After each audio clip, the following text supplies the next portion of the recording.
Thank you.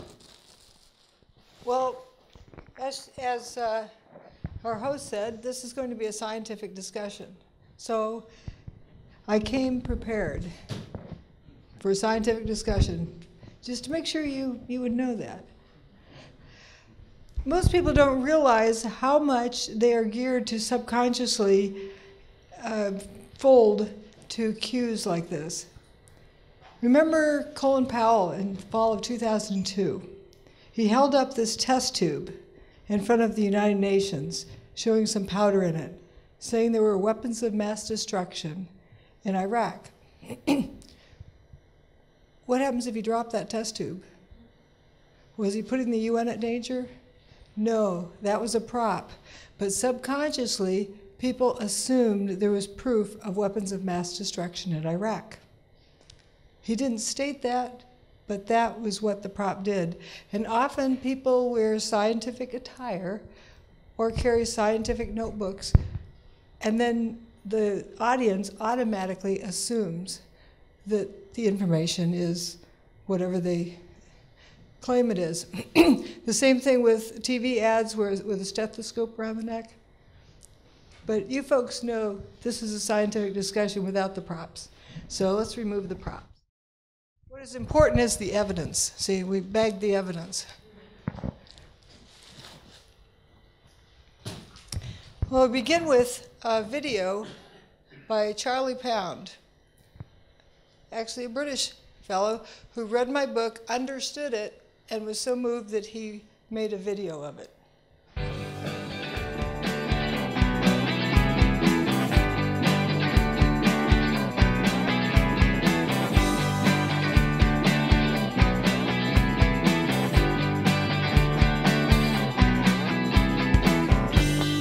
Where did the towers go?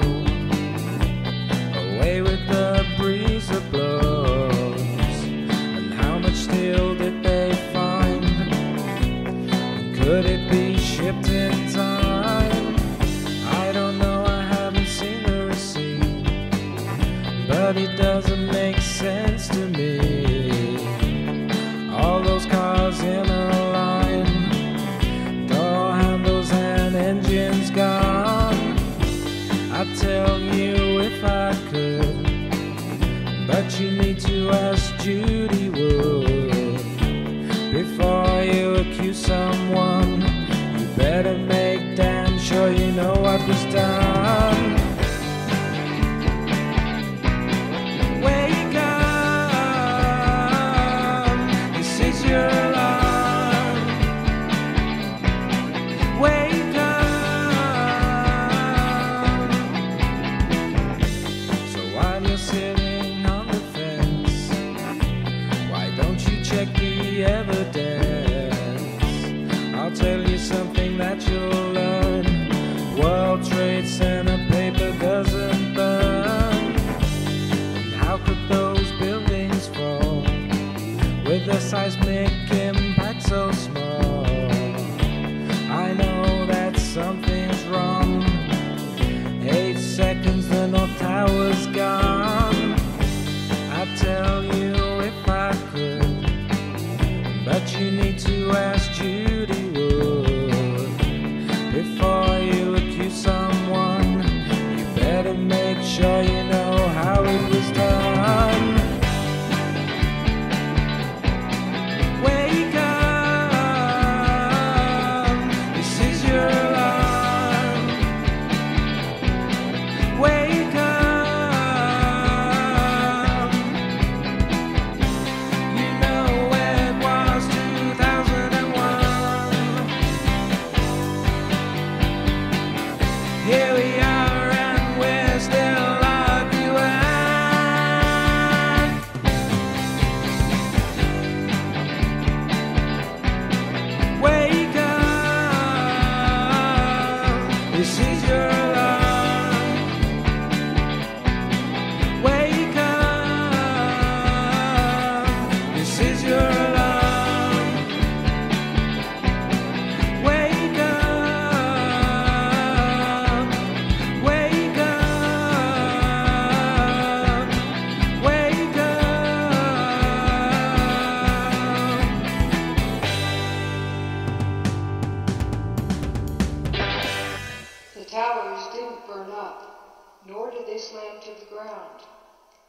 into dust in midair. Empirical evidence is the truth that theory must mimic, not the other way around. So we're going to look at the empirical evidence. By empirical evidence, we mean the evidence that anybody can look at and see. So all of you are capable of knowing what happened. I don't want you to take my word for it. I want you to understand it for yourself. And I want you to be empowered to own the information. Once upon a time, there were two towers, but then they went away. These two towers went into this, and that's about all that was left. There's some outer columns here of Tower 2. I refer to those as wheat checks. You'll learn a new vocabulary listening to me. Simplifying things so they're easy to remember and easy to use, especially when you don't know what the phenomenon is that you're looking at. If you call it by a known phenomenon, you're messing up because you haven't yet determined what it is, and you bias your observations. For example, fumes rising up. If you call it smoke, you're assuming the cause to be fire. So it's important to stay ambiguous or general and not commit to things until you know what they are. But there's one thing we do know from this data. The buildings turn to dust. We don't know a name for that. It needs a new name. I call it dustification. But let's remember what had been there. These two huge buildings, and all that was left is a little corner. This is the dawn of a new age. Somebody has, in their abilities, a method to direct energy to disrupt the molecular basis of matter. Instead of molecules being attracted to each other, they repel each other. So what I mean by directed energy, energy is directed geographically where it acts, as well as how it acts, as though it's given new instructions. And we know this technology exists because it happened. The whole world knows or can know if they look at the evidence. And this technology is capable of providing free energy to the world. Nikola Tesla wanted to give free energy to the world, but was afraid it might be used for evil purposes. Well, been there, done that. Already happened. So that is no longer a risk. But if everyone knows it exists, I think it's going to be a lot safer.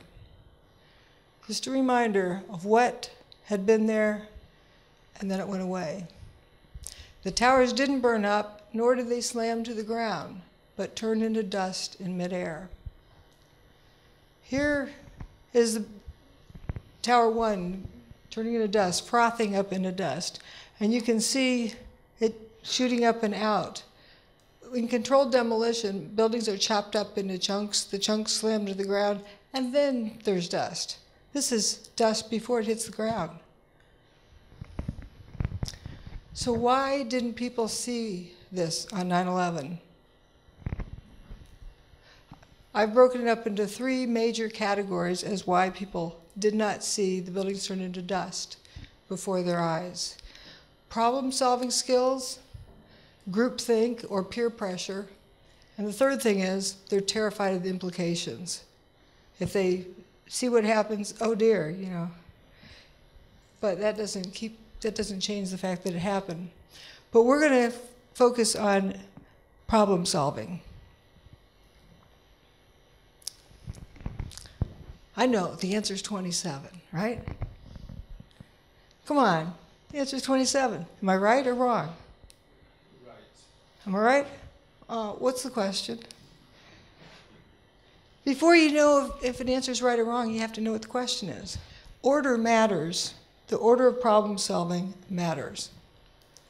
In this equation here, if you add the 4 and 5 first and then multiply by 3, you get 27. If you multiply 5 times 3 and then add the 4, you get 19. Only one of those answers is the correct one for what was intended here. So maybe we should just add the two and we'll get the average? A lot of folks approach 9/11 that way. If you average everything together, let's say it was this plus this plus this. No, that's not the correct answer. So you'll learn what the easiest way to keep a cover-up safe is. You start out with a theory, get people to focus on all the possibilities that they can think of. You have fire, thermite, and so forth, and eeny, meeny, miny, moe, and you pick what happened from that category, from that multiple choice test. Then you have biased data collection, because what happens if it was something else that you didn't foresee? You've already assumed a conclusion. You've already assumed how it happened. How it happened, what's it? So essentially what you're doing is starting out with a theory of how it happened and using that to determine what happened. That's backwards. That's the wrong order. That's a syntax error. Instead, you need to begin with looking at the evidence. The evidence will always tell you the truth. And if you just look at the evidence long enough, it'll tell you what happened. And by knowing what happened, then you know how it was done. It's quite simple. Here are some steel beams falling through the air, some of these wheat checks. The outer columns. The outside of the buildings were steel beams. The wheat checks are these prefab units of 3 columns wide by 3 stories tall, and they had aluminum cladding around them. So here they are falling through the air, trailing an enormous amount of dust. That dust was so dense it blocked out 100% of the sunlight for some period of time. Now let's say you want to emulate or impersonate one of those steel wheat checks. So you stand at the top of the World Trade Center, cover yourself with dust, and jump off. From the ground, what do people see? Do they see that dust trailing behind you? No, it's not enough dust. Okay, so you grab a couple of armloads of bags of flour, jump off and heave that flour out as you go. Can you produce that much dust? No, that's an enormous amount of dust. Turns out that is the steel frothing up and turning to dust as it falls, and it never reaches the ground. I think you have Alka-Seltzer tablets here. They're kind of universal. They're dry, rigid objects, but once you change their environment, you put them in water, they effervesce and dissolve. Perhaps steel is a rigid object until you change its environment and it effervesces and dissolves. That's what it looks like. So determining what happened first is important. So if we started out with the possibilities of technology we know of, we wouldn't have been able to see that the beams were turning to dust. Because we don't know of any technology that does that. But clearly there must be, because it happened. So focusing on what happened is the most important thing of it all. There was that incident that happened a little over a year ago where Casey Anthony was accused of murdering her daughter. And the media made this big hoopla over it and got everyone to assume that she was guilty of, what was the crime? The prosecution never determined what happened. So they couldn't convict her of it because they didn't know what it was. Doesn't mean she's innocent. They could not prove the crime because they hadn't determined what the crime was. So even legally, it's important to first determine what happened. The towers did not slam to the ground, because if they'd slammed to the ground, several things would have happened. You would have had over 1 million tons of debris piled up there. That didn't happen. All of lower Manhattan would have been flooded because the towers were built in the Hudson River on bedrock 70 feet below the water table with a dike around it. The dike would have been ruptured, flooding all the subway tunnels. That didn't happen. And if the towers had slammed to the ground, the seismic signals, that measure earthquakes, would have registered that much material slamming to the ground, and that didn't happen. Those are the three biggest issues. Any one of these things can demonstrate that the buildings turned to dust and didn't slam to the ground. We're going to look at these three first things, and then there's a whole host of other different pieces of evidence that we'll look at as well, like the toasted cars. That's much a favorite one. And you can see where the break is put in. The last part is much shorter. Yeah, we come back and talk about the weather. Lack of debris. If there was over 1 million tons of debris on the ground, we'd certainly see it. Okay, let's say you come to work on a nice summer day, late summer.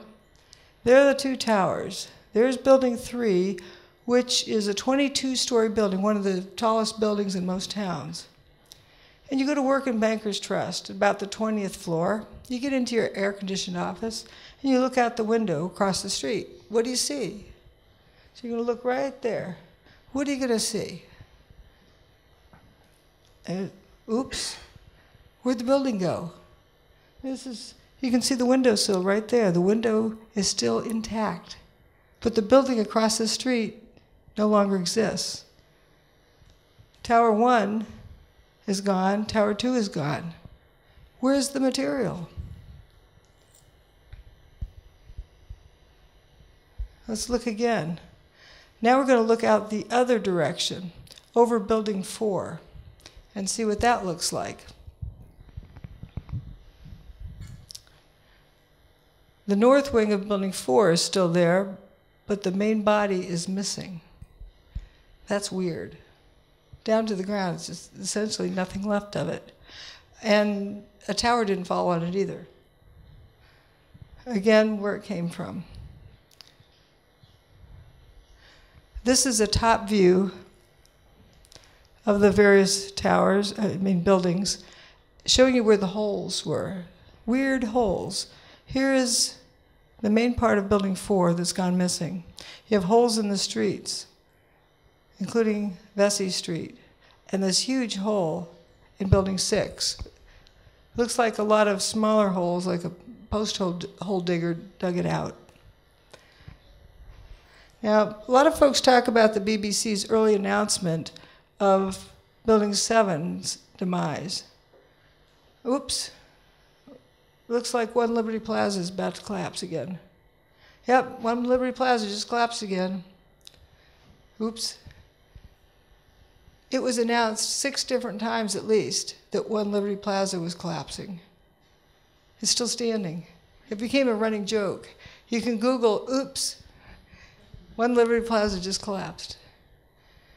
This 41-story building, Bankers Trust, is still left standing, but none of the other buildings with a WTC prefix survived.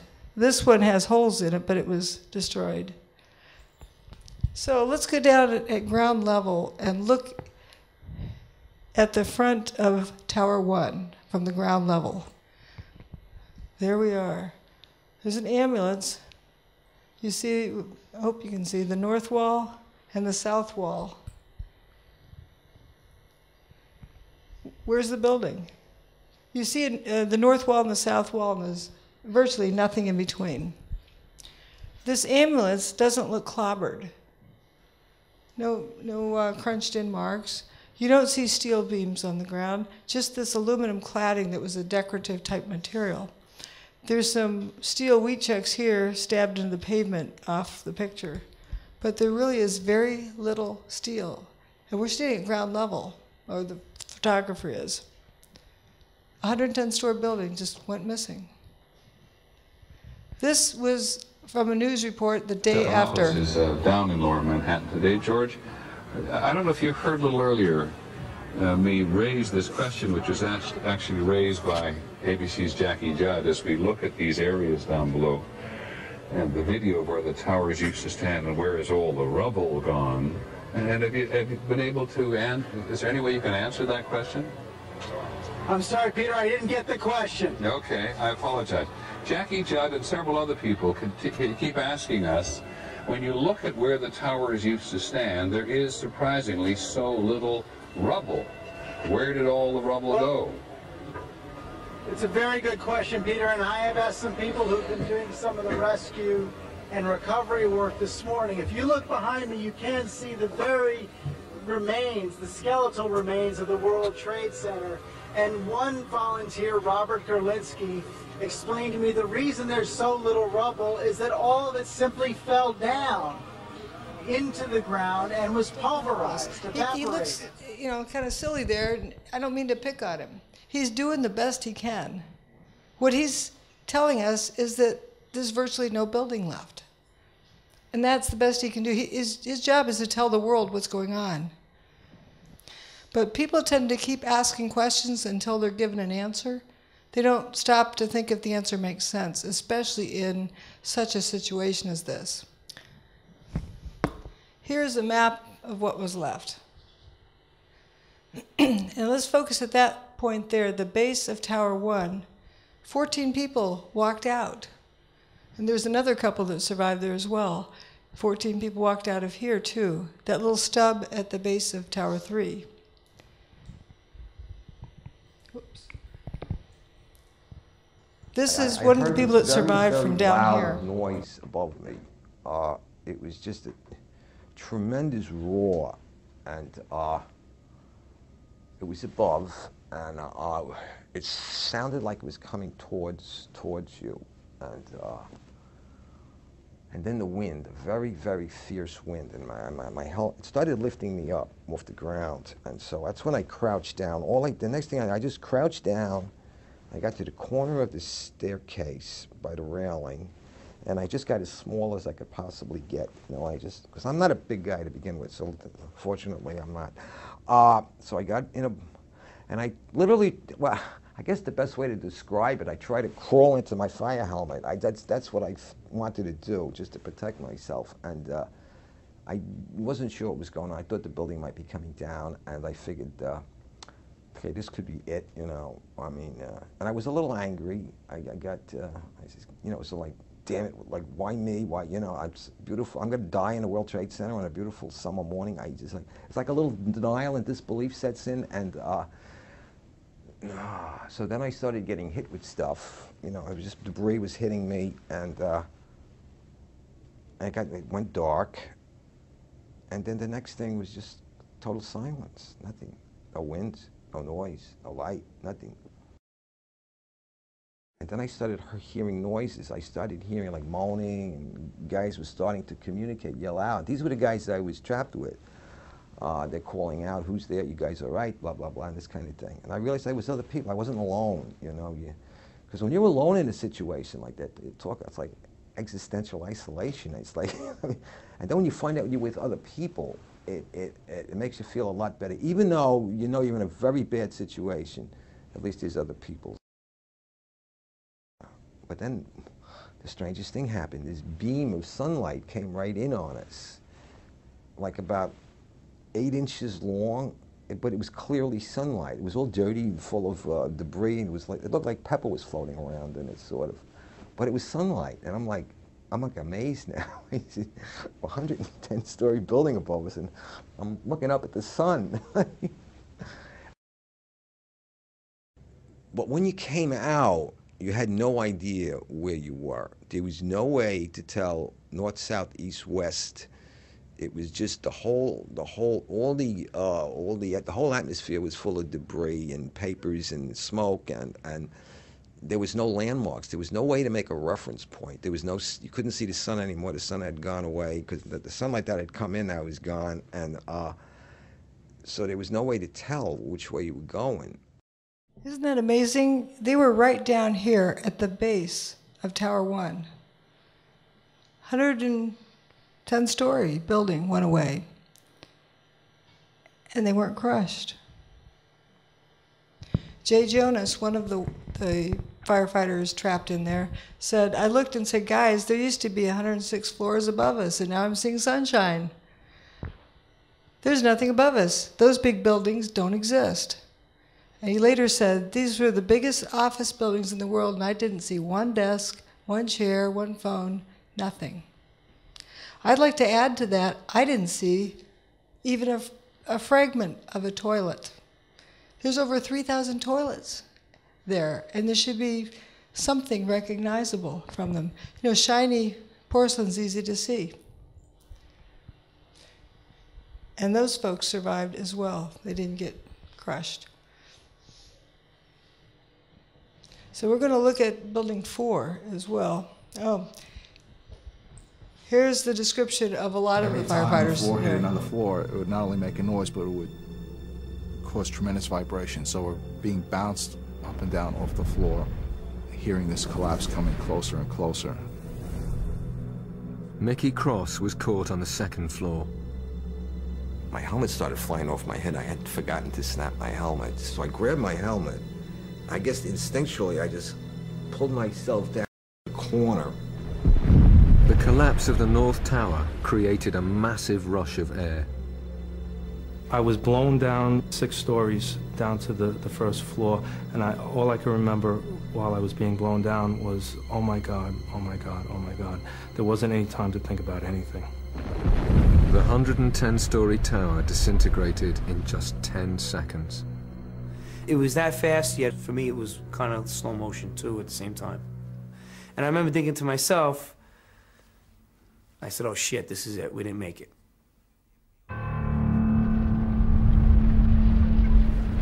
Faced with what seemed like certain death, the trapped firemen thought their last thoughts and prepared to die. In those 10 seconds, I was like, well, I'm 33. What have I done with my life? Worked almost all the time. My wife is gonna, be a widow now. And I pretty much saw myself. Pretty much saw my funeral. I saw everybody at the wake at my funeral, and my parents and family there. You think about everything, I guess, that you haven't done in your life. And you realize that, is this it? Are you gonna make it out of here? And I was just too young, and I have too much more to do with my life than for this to be it. I thought I was gonna be dead in a few seconds. And I remember feeling, I hope, I hope this is fast. Because I had a fear of being trapped, like say with a broken back or severely injured, and still being conscious and alive. It was strange, but I was at peace when the collapse actually started. I said, all right, whatever's gonna happen now is gonna happen. And I hope it doesn't hurt too much, but the fear was gone. The collapse of the North Tower killed over 1,300 people trapped inside the building.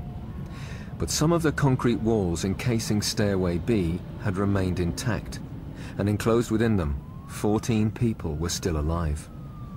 As they opened their eyes, it seemed as if a miracle had happened. I could hear Mike. I could hear him groaning. I could hear him called out to me. I called out to him, so I knew he was alive. From the neck up, I seemed okay, but everything else was just like pins and needles. I mean, I was slapping my leg with I'm watching my arm hit my leg, but I can't feel it. I had my flashlight on my side, and I looked at my hands and looked at myself to see if I was bleeding or anything anywhere.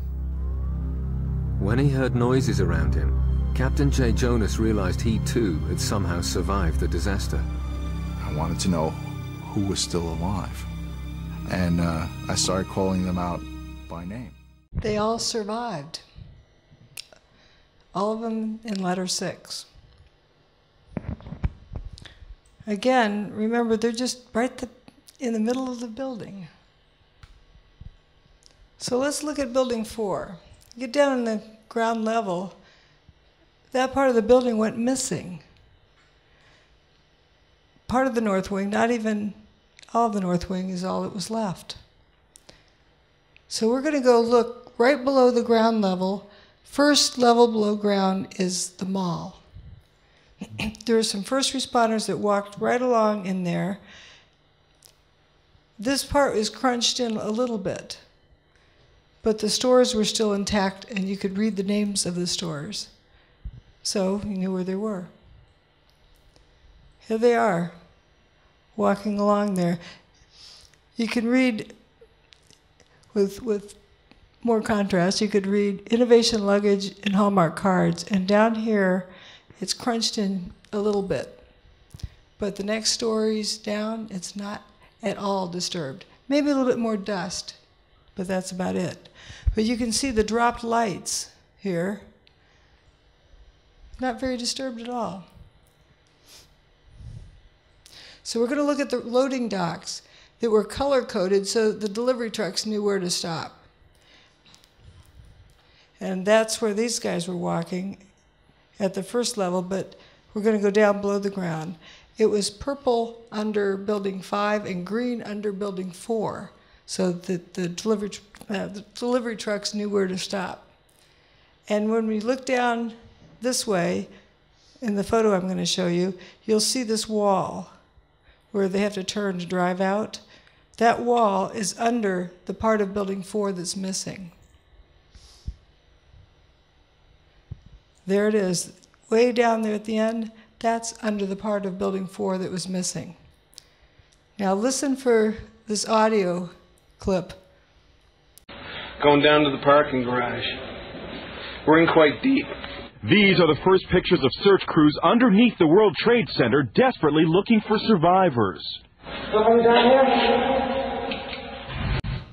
That's not a full parking garage, that's an empty one. Much less with any kind of damage. That's a very clear echo. It may have been a different place than this one, but it's similar. You can hear a nice clear echo. There's some dust down here, but the lights are still on. What kind of damage could there be? And right above there, at ground level, you can see at ground level all the way through the complex.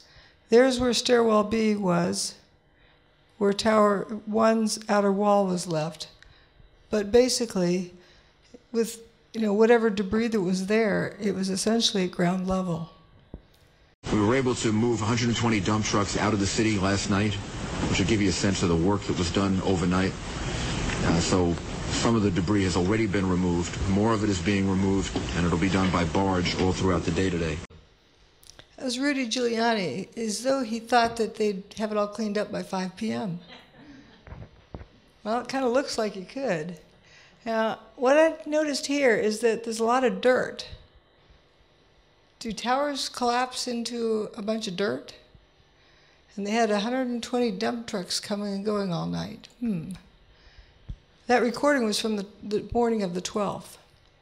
So it seems that something brought the dirt in. Here's another view of that ambulance.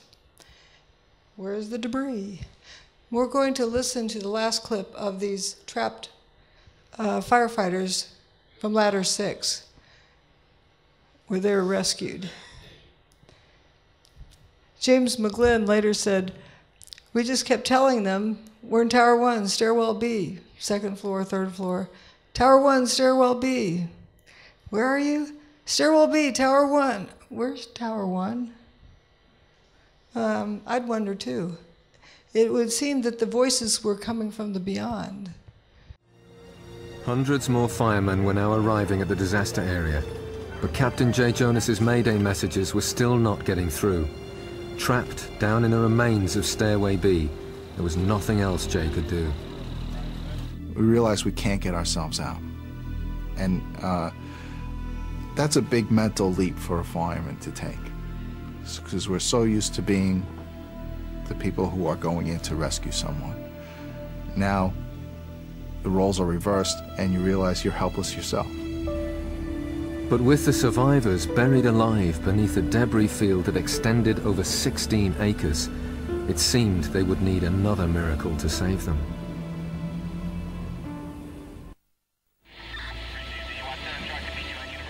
It was midday on 9/11, and in the chaos and confusion, Captain J. Jonas's Mayday messages were still not being received. The firemen had no idea there was a pocket of survivors nearby. Then Jay again tries to make radio contact. Unexpectedly, this time his call is picked up. One of the officers coordinating rescue operations is Chief Nick Visconti. He responds to Jay Jonas's Mayday call. Operations to ladder 6. All units stand by. Operations to ladder 6. I got a radio transmission from Nick Visconti. I heard Operations Post to ladder 6. Operations Post to ladder 6. This is Jay, where are you? Okay, 10-4. North Tower, stairwell B as in boy on the 2nd floor. But the location Jay gave was unbelievable to them. The North Tower no longer existed. They asked for his location again. He asked me that a couple times, and one time he asked me that. Somebody else got on the radio and said, "Where's the North Tower?" I remember somebody saying it, "Where's the North Tower?" on the radio. And I said, "Oh shit." I says, it's not good. Right, not good. But there's where they were, right there. It's amazing. There was just these outer walls left of the North Tower. Right across the street is the World Financial Center. It was built later. WFC2, that nice dome, it wasn't clobbered by anything falling on it. It's amazing, not a scratch on it. And over here, where Building 7 was a 47-story building. Would you believe it went away without even spilling fully across the street? There's bare sidewalk against the post office building. And there are no big stab marks in the building. The building wasn't marked up. No pock marks in it. If you're smashing a building to the ground in a relatively short time, you're going to have junk shooting out. And it should look like it was machine gun fired at least. There's another view of this. Stairwell B is somewhere in here. There's the north wall. This is an 8-story building. What was left of the north wall didn't really go above the 8 stories. Okay, the bathtub. The towers were built in the Hudson River, 70, that's 7 times 10 feet below the water table. And if that had been ruptured, you'd have flooded all of the subway tunnels. Here's when it was initially built before the WFC buildings were built across the street. You can see the ground level is right there at water level. And then there are the PATH train tunnels that went under the Hudson River and came up to the bottom of the bathtub. The PATH train lines are like subways. And they were built around 1900, 1905, something like that. They must have built things pretty well back then because it wasn't damaged. And you can see if this had been damaged, Hudson River water would have come in. There's the bathtub. There's the original shoreline, and they, of course, wanted more of this real estate in Manhattan. So they built the towers out here with the dike around them. If those towers had slammed down, those would have been busted. As a matter of fact, you know that Building 6 with that hole in the middle? When they went to take down this portion of it, they pulled it down with cables. They didn't want to use explosives because they knew it would damage the wall. Here are the towers being built, Tower 2, Tower 1, West Street, and over here at that time was the Hudson River, but you can see way down in there is the bedrock.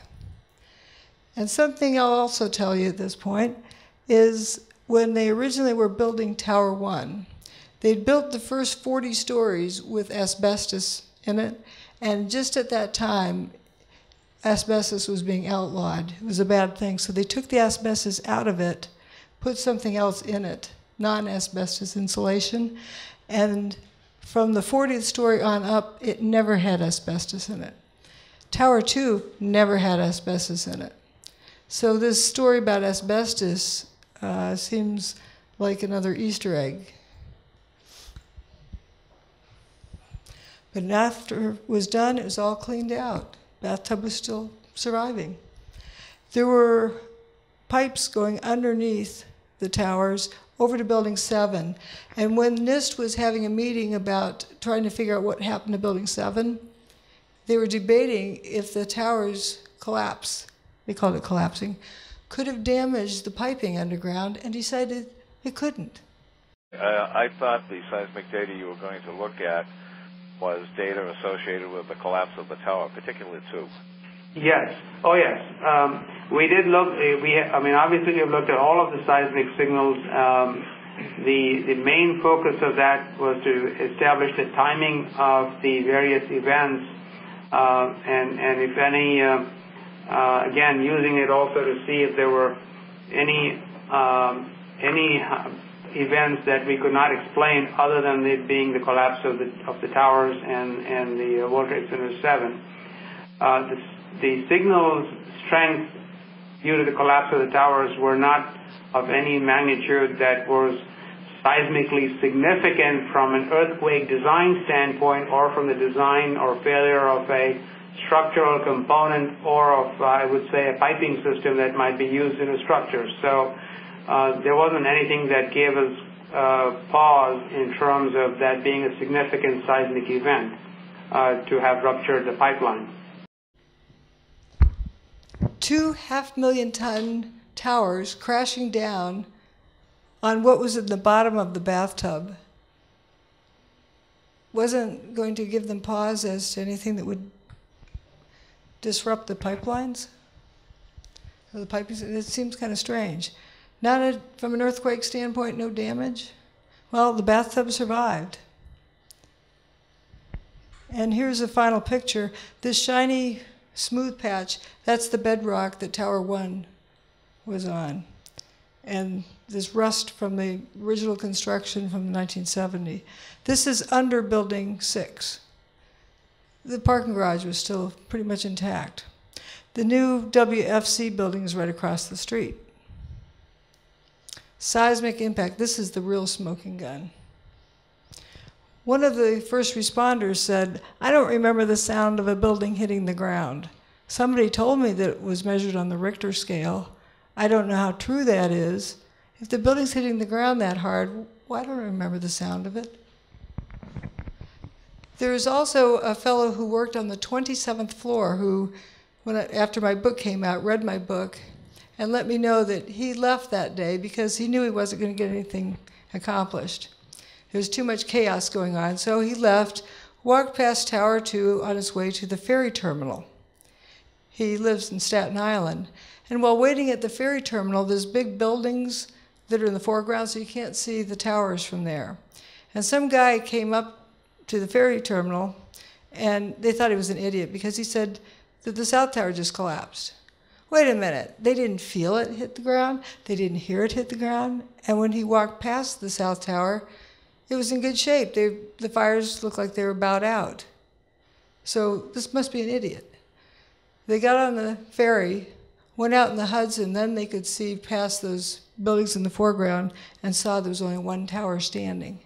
He couldn't believe that because he didn't hear it or feel it.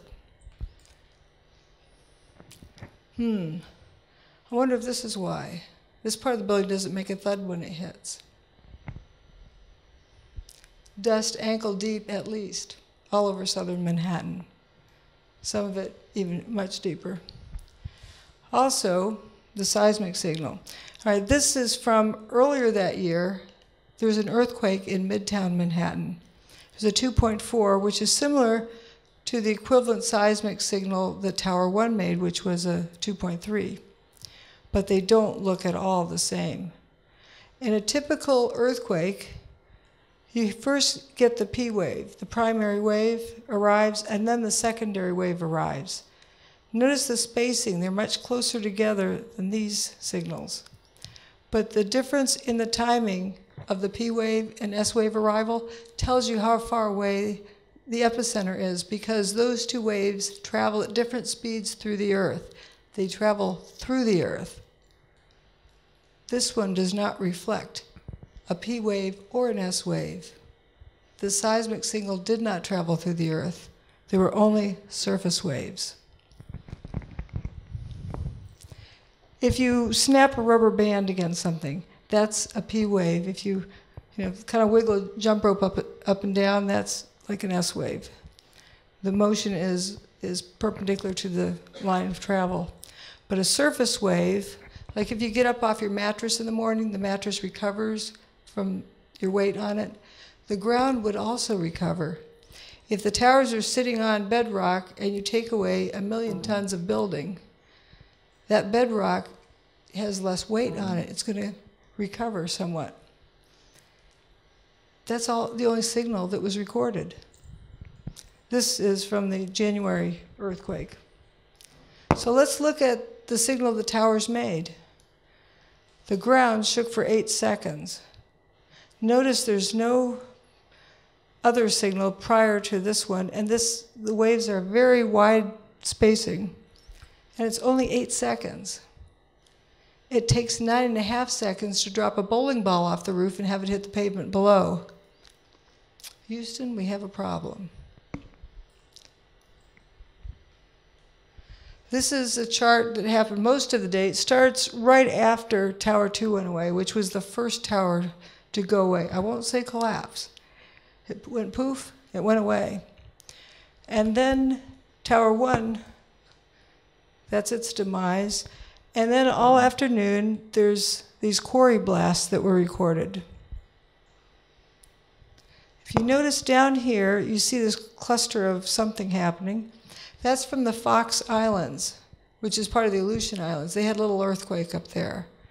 But there's a equivalent of 0.6 on the Richter scale for Building 7, which is this little line here.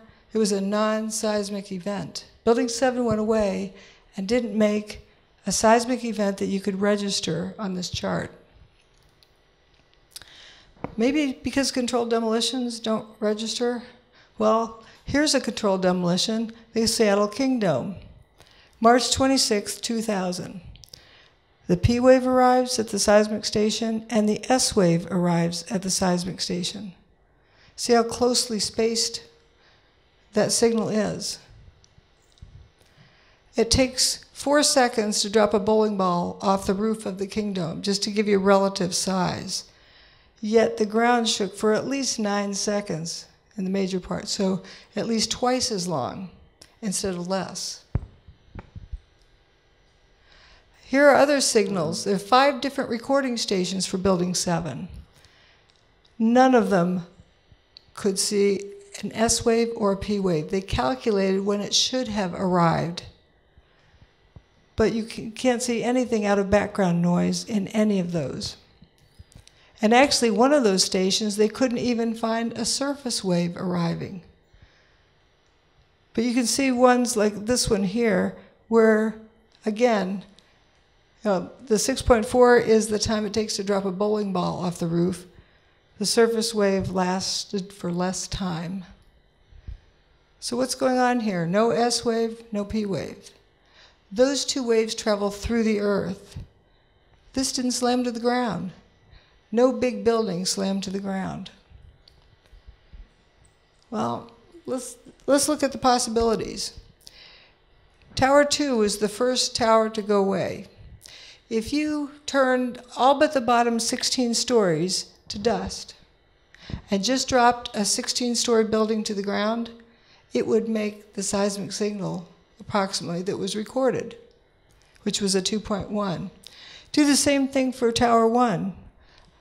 Dustify all but the bottom 20 stories, and you get the seismic signal that was recorded. Also, across the street from Tower 1, there were some pieces of steel stabbed in the building, but they weren't above the 20th floor. I think the 18th floor was the highest. You remember seeing that dome that didn't get clobbered? That was across the street from there.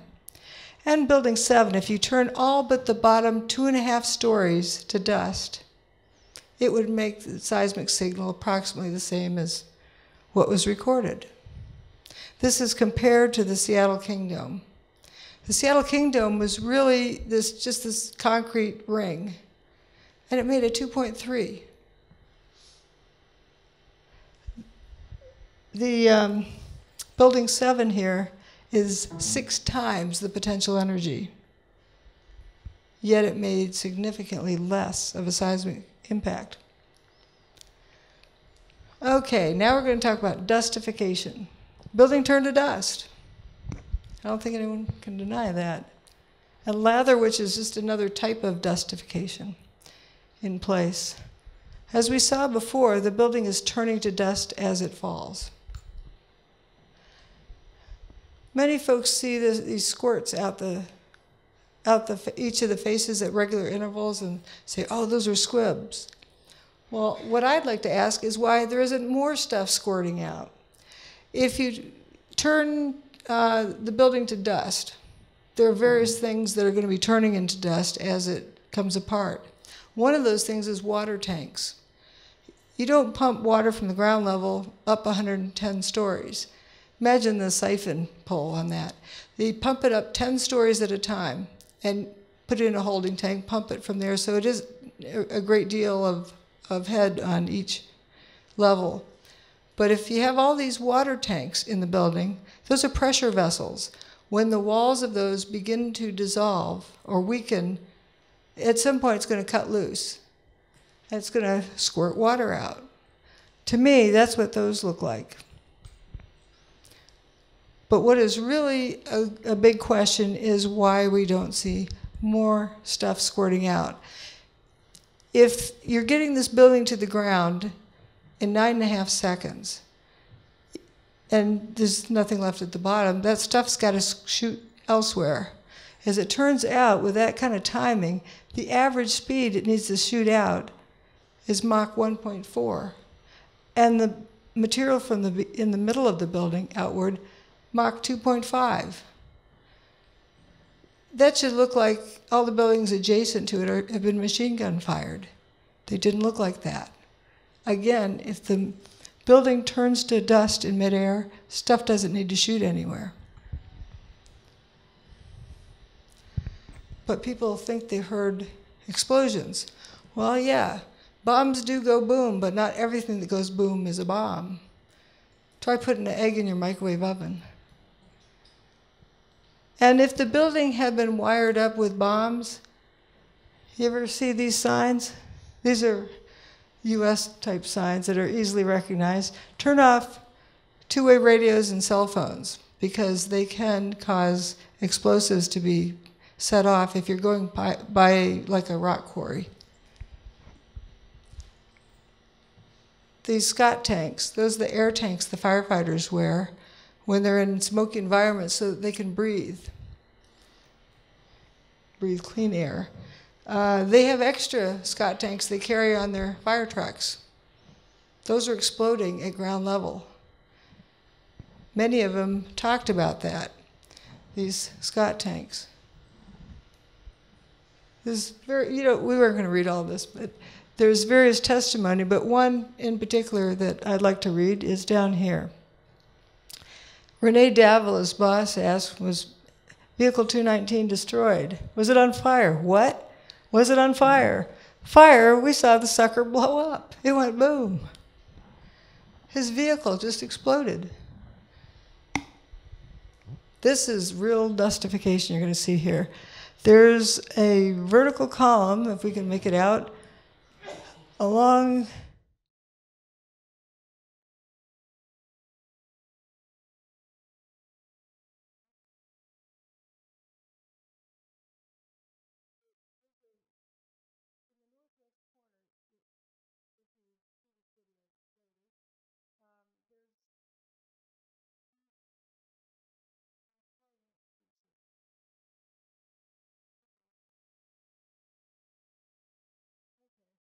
what is shown is a piece of steel that falls down. You see dust trailing behind it.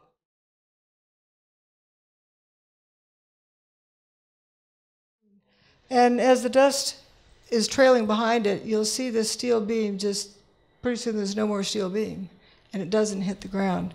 And then at full speed, let's see if we can see it here. Yep, we will see it. See it there? This one replay a few times. Here it comes.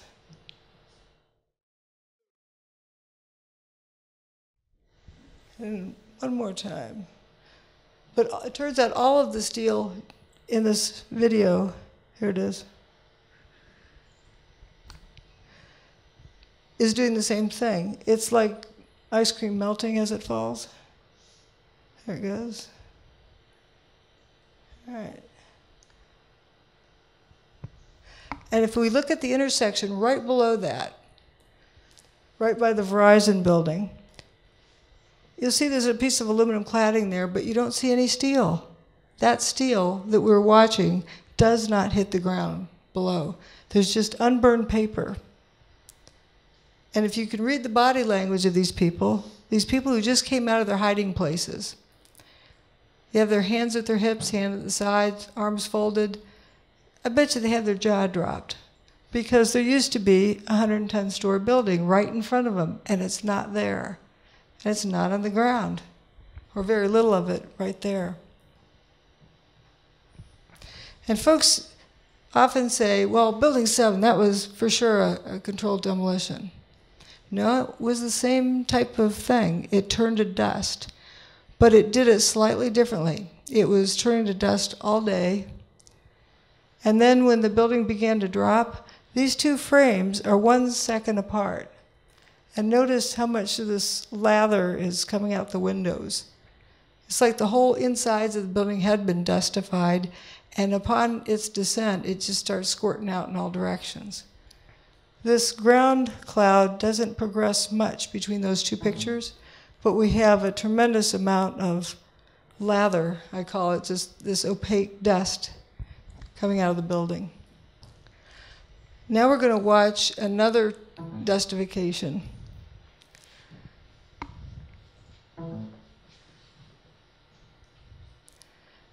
The building goes away, and there's a few columns left standing. I believe those are the top of stairwell B, core columns, and watch, they'll turn to dust. They'll faint into dust. You can't quite see it very clearly. We'll see different views of this from different directions. There's one more try with it. Here's those columns standing. And this is Building 7 over here, so we can see that's well above Building 7.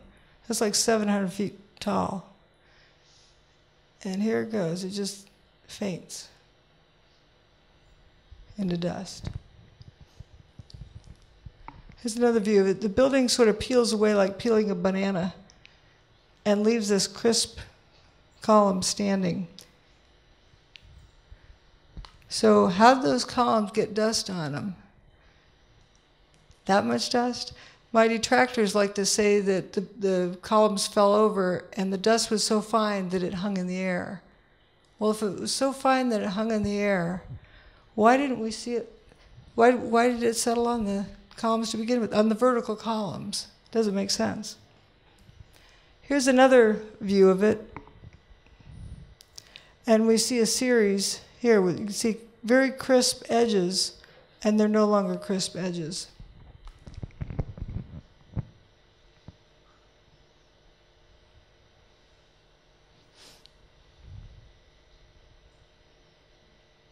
Again, if the dust is so fine that it hangs in the air, how did it settle on those columns to begin with?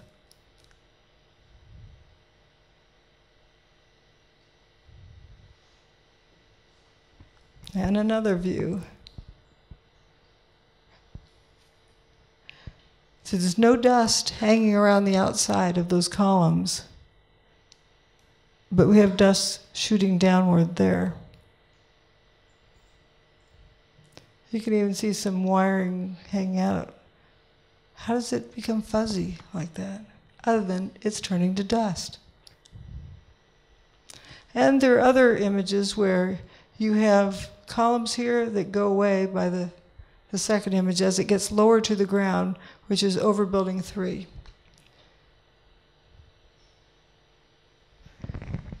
More lather. As the building's standing still, one face and one face only has opaque dust pouring out of it. I call that lather. Just for an identification. Now, this is the north face of Building 7.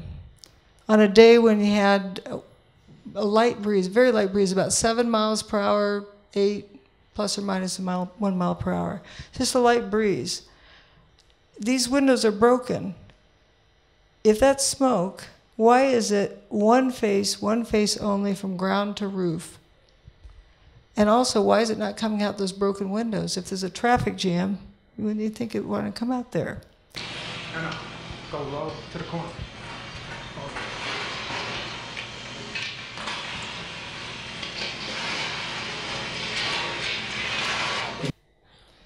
Dust roll out. The dust cloud is like a straight wall. It's chasing these guys down the street. It isn't hot because it overtakes them and leaves them covered with dust. This guy over here, you can see where he ducked his neck down in his shirt. And this fellow on the right, you can see where his tie had been. And this woman in the middle, she's not cooked by dust. The dust rolled out a certain distance and then went up. And this wonderful couple, Bob and Bree, who lived here, videotaped it. It rolled out towards their apartment, but never touched their windows. It's amazing. And then it rose up like rising yeast bread. This is 2 still shots of their video, and we're going to watch that video.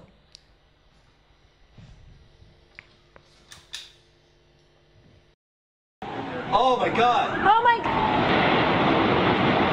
Oh my God! Oh my God! Oh my God! I told you!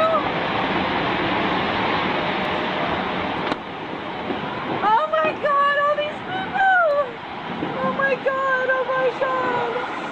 Oh my God! Oh, it's awful. Oh baby, hold Lily.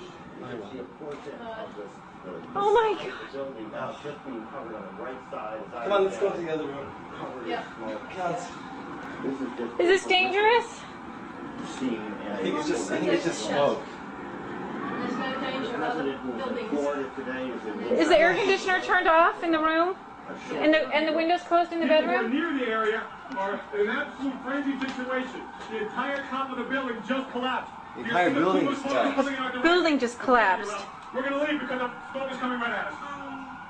Obviously, this is a devastating development in our district. They're gone. The World Trade Center is no more. We do not know at this point the extent of injuries or casualties, how many people were in these buildings trying to get out. We've seen some gut-wrenching. Oh, people are running away. They're running away. Hanging out of windows. What are they going to do? You guys got to run away. You see the obvious. Look at the plume. All right, let's go to ABC News right now. I think it's going to be blown away from us.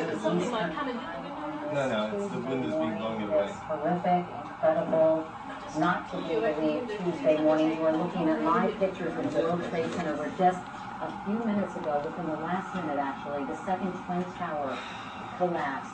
Just to recap, if you're just joining us, around 8:42 Eastern Time this morning here in New York City, a plane crashed into the right Twin Tower of the World Trade Center about 2/3 of the way up the building, leaving a huge gaping hole, a huge fire, and tons of billowing smoke. About 25 minutes later, a second jet, believed to be a 727 or a 737, then crashed in the second twin. All these people running away.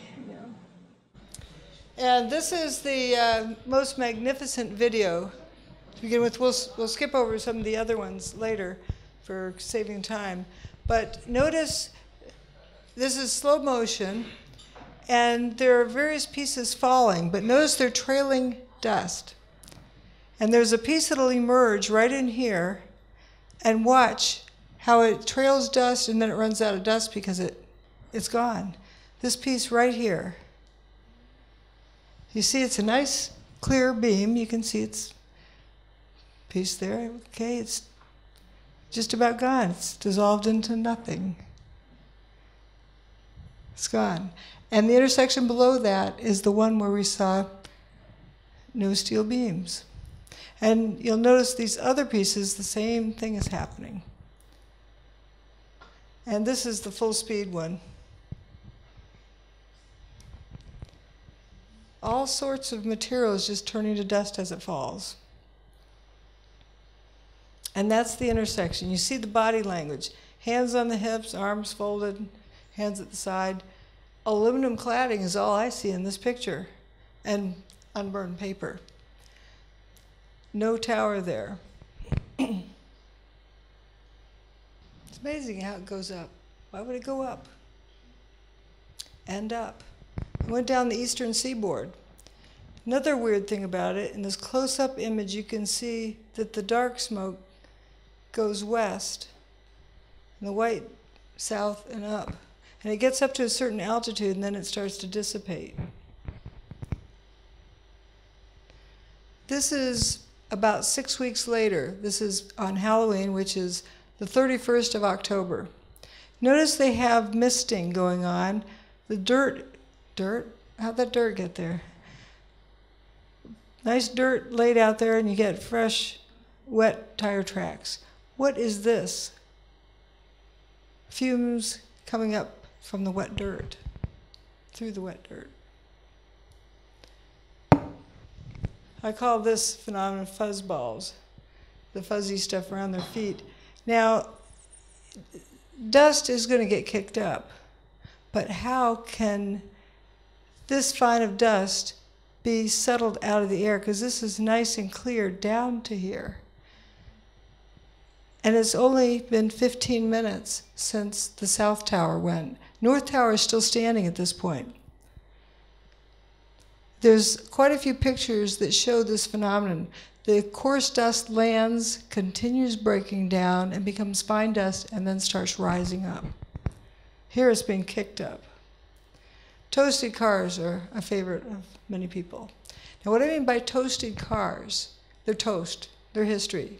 I'm not implying that they're burned, but just that something happened to them. You can't fix it. You have to get another one. It's history. I'd say that's toast.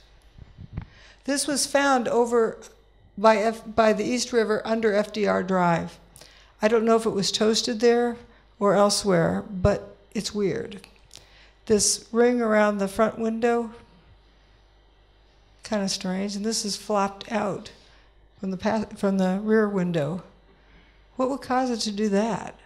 And the back end is intact where the gas tank is, so the gas tank didn't explode. So the car is on fire and the gas tank doesn't explode. Nice rear tire. Now this car is, I think, the strangest one. This abrupt boundary. Take a closer look. Totally toasted in the front. Nice showroom kind of quality in the back, like it's got a new wax job. Totally toasted inside. And if you had a rip-roaring fire inside with the door open, it would be lapping around. If the door wasn't open, what caused that abrupt line? And if there's a really hot fire going on in here, why aren't those plastic lights melted?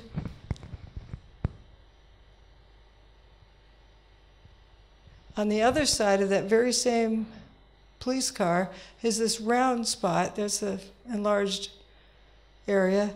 That round spot that doesn't look toasted. Fire is black, white, shades of gray in between. You don't get totally burnt, not burnt at all, with 1 nanometer of separation. There's something else going on there.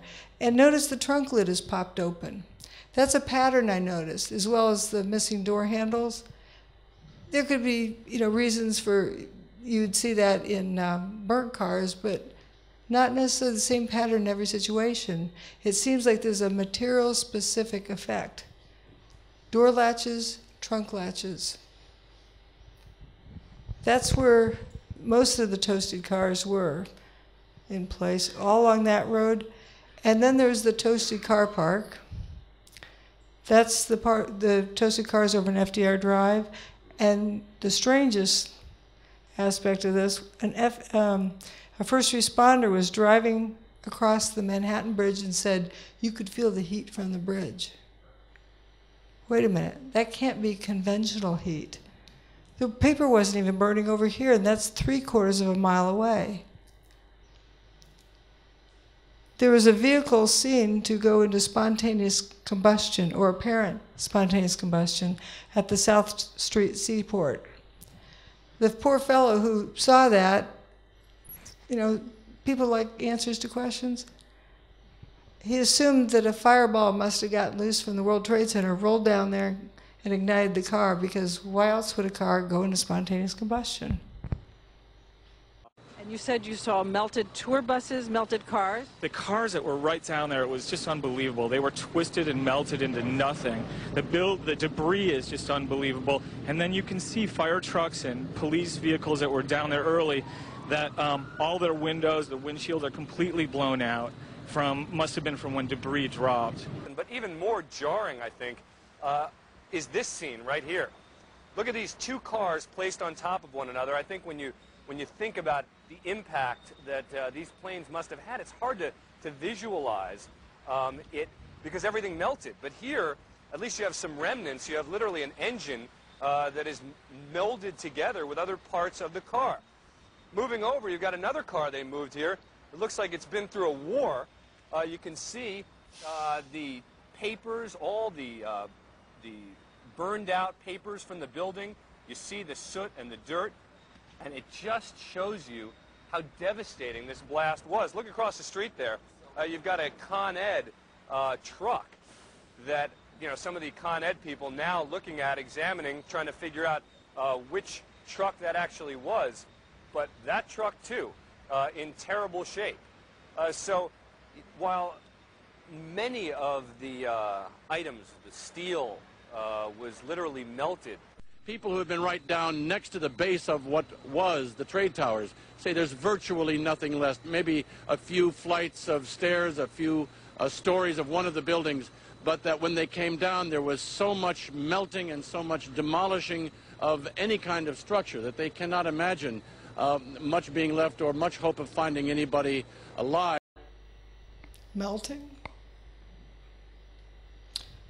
Here's some flip cars. That one looks showroom quality, as far as we can tell. Now, there's leaves on the trees, branches still in place. Why would a car be upside down? Where are the scorch marks on this bus? If it were on fire, regular conventional fire, wouldn't you see, you know, charred marks or something, where you'd see where the flames had been? And this looks like it's just melted plastic. You can see what day it is and approximately what time of day, because building 7 is still there and you don't see that lather pouring out of the side of it. I call this the swamp, this street, because it looks like a swamp. But it's probably no later than about 3 p.m. But notice this car already has rust on it. Note the missing door handles and missing windows.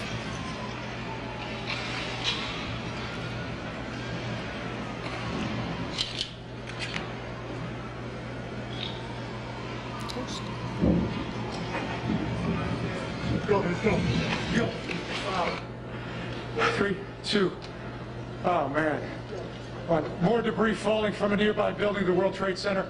We're at West Broadway and Barclay. Very difficult to breathe here, but look around. This must have been ground zero where this thing blew up.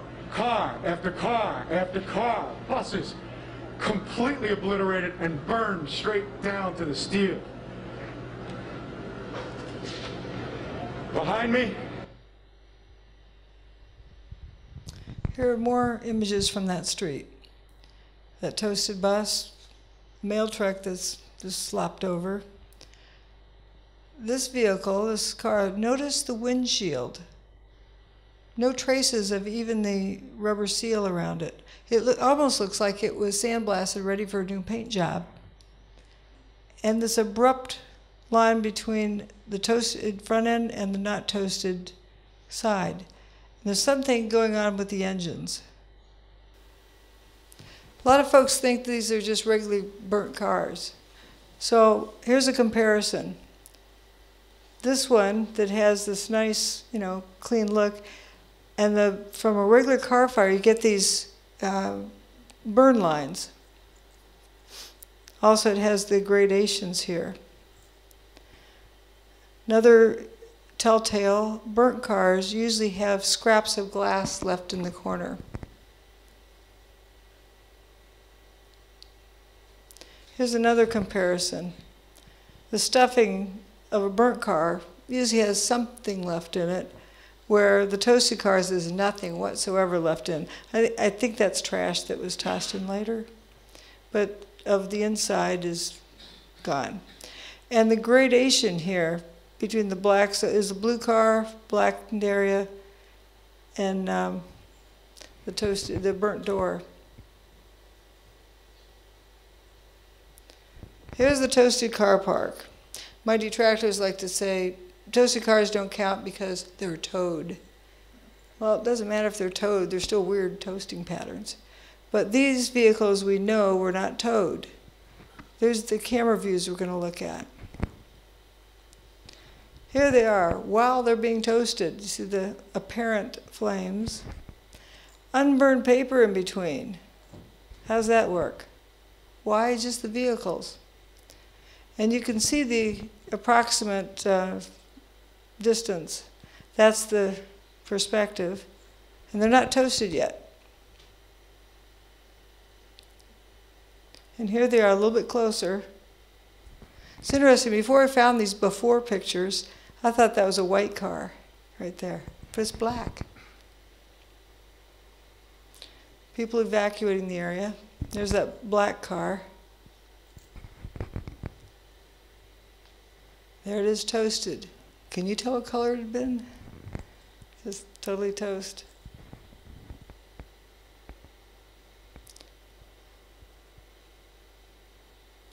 Weird fires. They don't behave like regular fires, so I can't call them fires. Weird fires, Cheeto fires, I sometimes call them. Cheetos. I think you call them Wetsits. But they look like these little glowing things you'll see on the ground. So I sometimes call those Cheeto fires, just so that we know in our minds that they're not the same thing as regular fires. There's something going on there. Patrick Connolly, firefighter, went into building 7 in the side door here. I think he's the one that left the door open. He didn't like the looks of it in there and didn't think he'd be safe, so he came out. This was right about the time that one of the towers turned to dust. The dust goes up and blocks out 100% of the sunlight, so you can't see your hand in front of your face. When he comes out, he can't see anything, and then he says, thank goodness the car went into spontaneous combustion, because then he could see where he was. So this car here, and then he made his way up the street, and as he walked up the street, cars were lighting up as he passed them. And note, this is after the tower was destroyed. So he went out of building 7 at point A up to intersection C and turned. And you'll see, you know, the different coloring on the street. Everything was toasted up to that point on the street. Vehicles, that is. Trees weren't toasted, buildings weren't toasted. How did they catch on fire, or apparent fire? These buildings don't have any debris on them. How did the debris only, if it's debris caused, only go down in those canyons? Why would debris do that and not land on the buildings? Okay, even if it did, why would the debris only affect cars and not the paper in between them?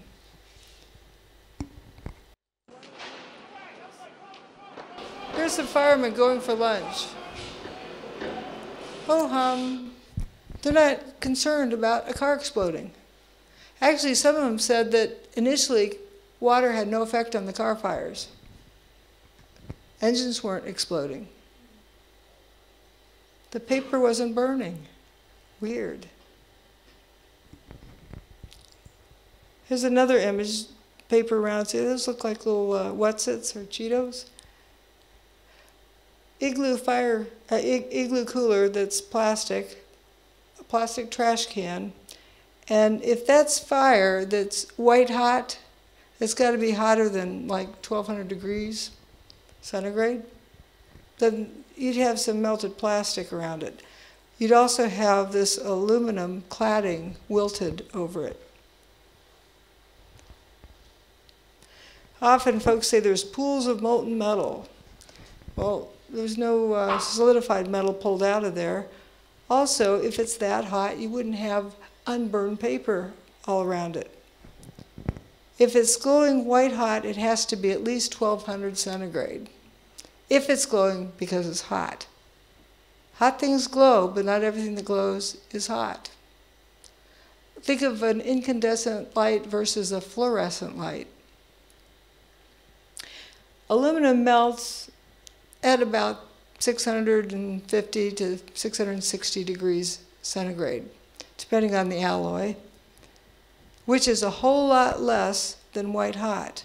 So if aluminum is going to glow, it's going to be a puddle. It's a puddle by the time it gets to that temperature, unless it's glowing for a different reason. Let's look again. Right. That was actually the original Cheeto. But if we look at this aluminum cladding that doesn't even look wilted, and if you notice in this one end, and let's look at a blow-up of it, to me that looks like it could be glowing on that end. But why isn't that paper burnt? We have the videotapes. The firefighters reporting molten metal like a slurry or a steel mill or a volcano. Those are quotes. Giant pools. What about the pictures of them dragging oxygen hoses all over this steaming supposed hot metal? If it were that hot, you wouldn't dare do that, would you?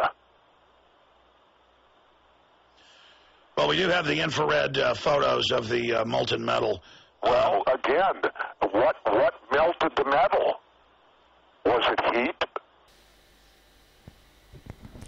Interesting hearing Alex Jones speechless. Right, was it heat or was it something else? If you were at the end of that oxygen fuel hose, I mean, would you do that if the ground was that hot? No. And this is not hot. It looks like it. But if that were steam, these guys would look like steamed clams or a grilled cheese sandwich. Here's that satellite image. It's my understanding the image was taken by NASA, given to USGS, who did something with the data, handed to Jet Propulsion Labs, who did something else with the data, and they came up with this. I don't know what it shows, but it's not conventional heat. Because at point E, they claim is 819 Fahrenheit. I don't know if you know what things happen, what the boiling temperature is in Fahrenheit. That's 212. So this guy here should look like a boiled chicken. There's building 3 and there's water in front of it. A water main broke that afternoon. It didn't boil, explode. Let's look again. All this unburned paper, this is West Broadway, which I call the swamp. Look at these toasted cars. The trees are not toasted. The buildings are not toasted. The traffic lights aren't toasted. Only the vehicles. Wonder why. So here are more vehicles being toasted. This is that intersection C that Patrick Connolly walked through when cars were lighting up. This picture here is the same, except with different contrast, so that you can better see this fire on this, or apparent fire on the side of the van. What's burning? It's on the side of the van. And these little Cheetos on the ground. During the cleanup, here's some apparent spontaneous combustion.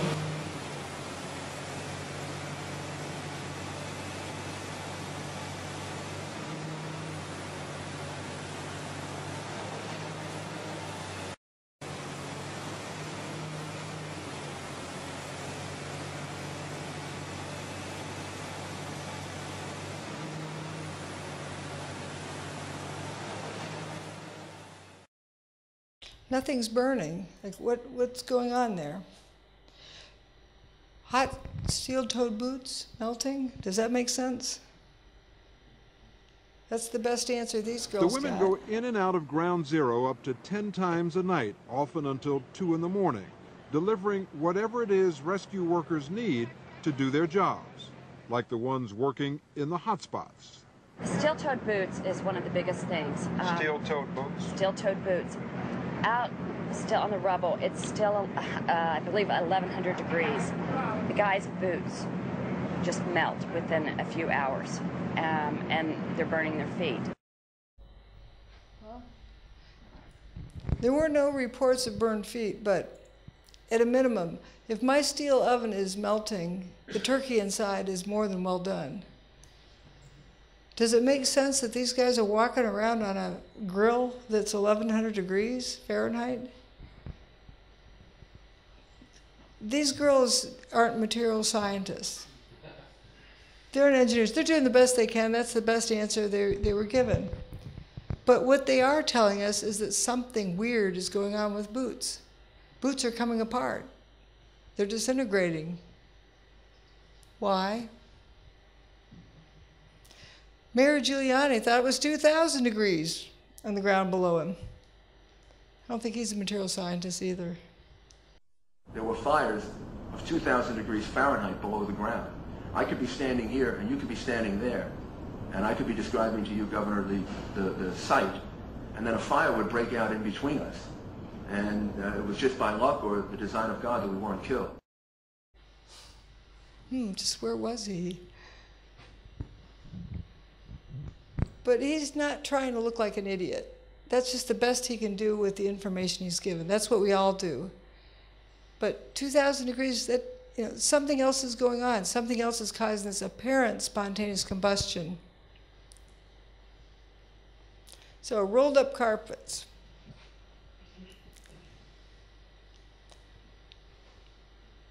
If the columns, if the building was overloaded because it was weakened from heat, building going thunk down, it would be bent around the horizontal axis. But these columns are straight. Does that look like it was crushed from too much weight on it? That doesn't make sense. Here's what these columns should bend like if they were overloaded. Or if a really fast, hard force came down, a pile driver, you'd get a bowing out. That didn't happen. Here's what happened. Here's one of those sets of wheat checks. They're curled around the vertical axis. I'd say that looks more like a rolled up carpet. And that looks more like a lasagna noodle. How do you load a beam like that to get it to curl? It's not a mechanical load. Here's a straight column with a spandrel belt. It's curled around the vertical axis. More curling and over curling. How do you curl a beam more than 180 degrees? And how do you curl it without making any cracks in the around those bends? This was in Bankers Trust, which was across the street from Tower 2. That's pretty weird. How do you get it to bend like that or wrinkle up? Looks like a curling ribbon. If you get a beam to buckle, that's one mode. Here's another mode. It sure doesn't do that.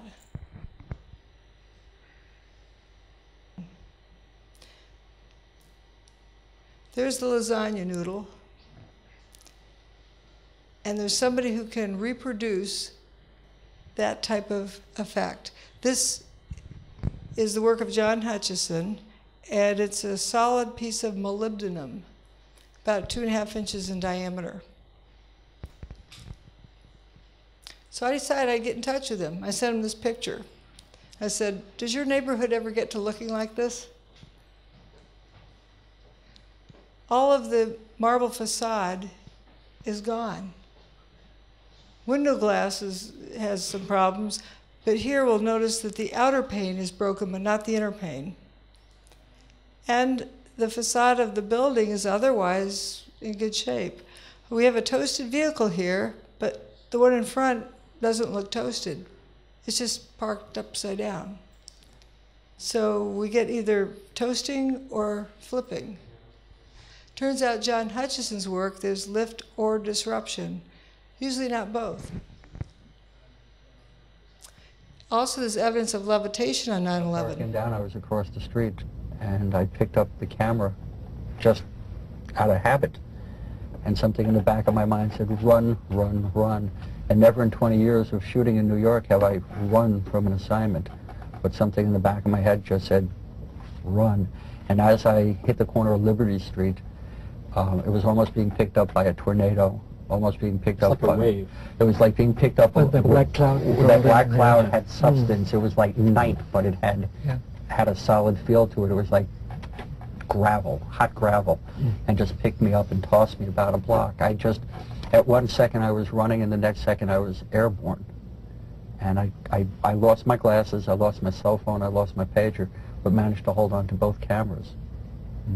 But it threw you for a block? I was back down at Ground Zero last week and walked the area where I have a pretty good recollection of where I was and where I wound up, and it was just under a city block. Someone else also talking about levitation. There was this blast of warm air. It wasn't hot. It was warm. And it picked me up and threw me up against the wall of the building that was... You were picked up off the ground? Physically picked up off the ground.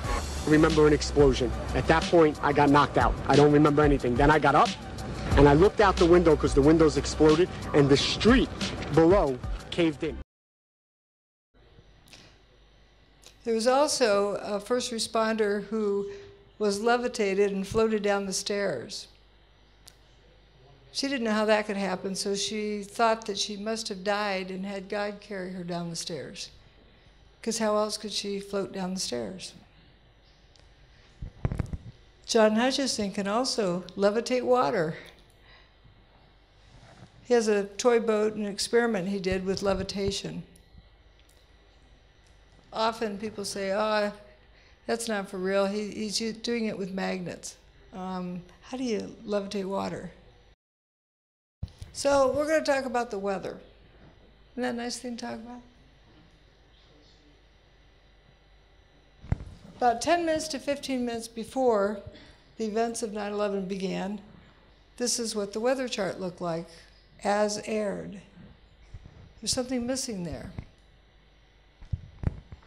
The day before, here's this Category 3 hurricane aiming straight for Manhattan. I chose this image because it looks just like this recent Sandy event. Oops. And Geraldo Rivera, who brags on knowing all hurricanes, didn't know it was there. Have been so attracted over the years to hurricane coverage, but there's risk involved. There is, the peril of not knowing what's going to happen, that adventure, and it's pitting yourself against an enemy. It's like war, only no one is shooting at you specifically. That's what the allure. But there is an area storm that the juices don't flow, and you look and check it out. Look at that. Remember that? When that? I watched that live. And maybe a store on YouTube. You got to get up close and personal. And this was Hurricane Ike, I think. That was recent. That was, wasn't this Rita? You would know. You know what? I think it was Rita, isn't it? Rita in Galveston, Texas. Yeah, Galveston. And, obviously Katrina before that changed so many of our histories. It was so traumatic. And it's one funny thing I think of if only a hurricane had come on 9/11. Remember, they didn't know how to use instruments, the terrorists. They took off in Boston, and they literally, after they took over the aircraft, they steered by line of sight. And it was that crystal clear September day. Sure was. Beautiful. And if it were only one of these weather days, history would have been rewritten. And I think about that a lot now, and especially this time of year. So are you where the peak of hurricanes is. Yeah, you're celebrating 40 years? 40 years, imagine that, isn't that? 40 years. 40 years of celebrating hurricane coverage. Well, I don't know about that. Here again, you're asking us to deal with a fact I'm not aware of. I never heard about flames or fumes. I mean, fumes coming out of a building. I'll tell you what, first of all, let me go to Steve in Florida. Steve in Florida, you're on the air. Go ahead, please, with Dr. Judy Wood. Hi, Joy. Thank you for taking my call. Am I loud and clear? Yeah, you are. Go ahead. Judy, you have misrepresented the facts concerning Hurricane Aaron. I live here in hurricane country, Florida. I track all the hurricanes. Aaron hit Corpus Christi, Texas, 15 August 2007. Your opinion concerning 911 are not consistent with the facts provided on 911 ripple effect, last man out, Richard Gage's blueprint for truth, Blues Change final cut, Zero, an investigation into 911, and many other video documentaries. I don't know what planet you've come from. Okay. I guess he's gone. I don't know what happened to Steve. As for Hurricane Aaron, they did not retire that name. It has been used several times. It was the first hurricane, I believe, of the 2001 hurricane season. All right, let me go back to George. George, ask her one question that you would like to get answered. Well, I don't think MIT does much in conspiracy theory, especially at those levels. Is that a question? But we do talk about... I'll answer that one question. I'll answer one question. If I may ask my question. I remember 9/11 very clearly, and you talk about Hurricane Aaron coming and having some effects.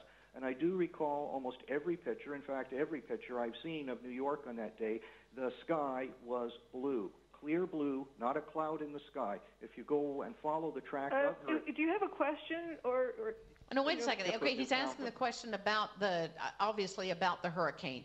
I never heard about the hurricane. This is hurting, I think, the situation because we can't verify some of your so-called evidence here. I mean, I'm trying to. I'm wanting to. Well, it's also that we're saying hurricanes are things that are documented. Yeah. And if you have it documented and nobody else does, then where did the National Hurricane Center has it documented? This is another issue. Why is it not been publicized? Isn't that amazing? I'd say that's pretty good evidence that it was underreported. For 4 days, it was going straight towards New York City. There was a high pressure system moving from the Midwest eastward. And the text messaging from the Weather Service said, okay, day one, it's going to turn around today. Nope, didn't happen. Going to turn around day two. Nope, didn't happen. Third day, it's going to turn around. Didn't happen. Day four, it's going to turn around. Thank goodness it did, because it was right there in Manhattan. No more time to turn around. No more time for leeway. No more leeway for what might happen to Manhattan. You couldn't even evacuate people in time.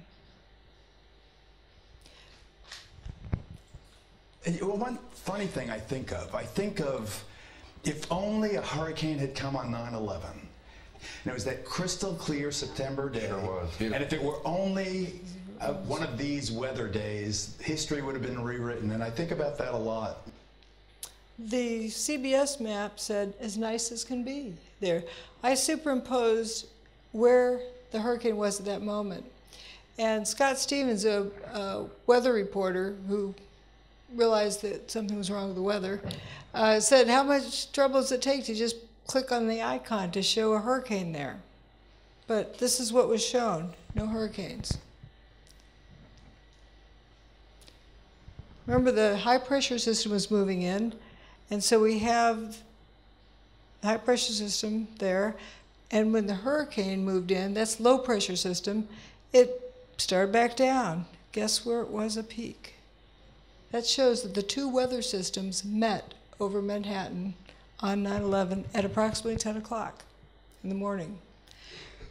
The magnetic field of the Earth was pretty uneventful until these events unfolded. We're going to look at it a little bit closer, right there. The North Tower gets its hold. Just before that, they wandered off from the average.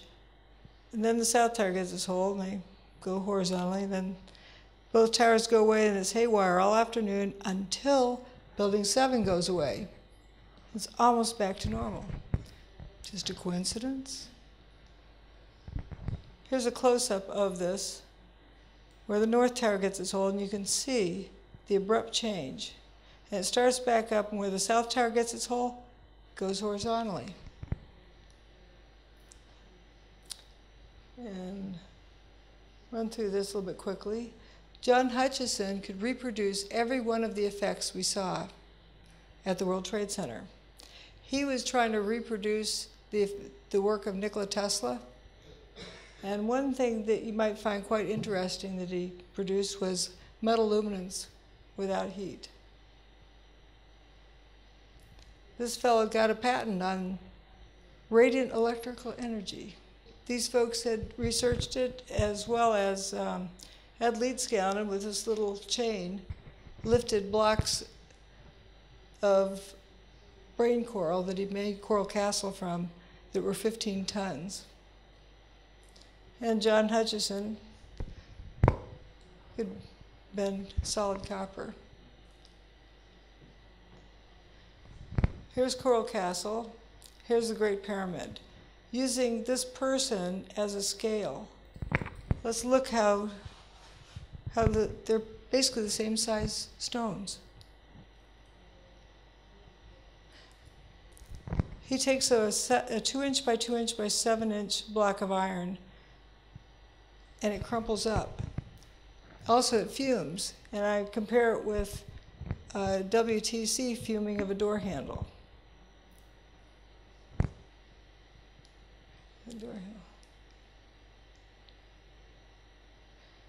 The window's broken. If it was smoke, it could come out there. Solid iron.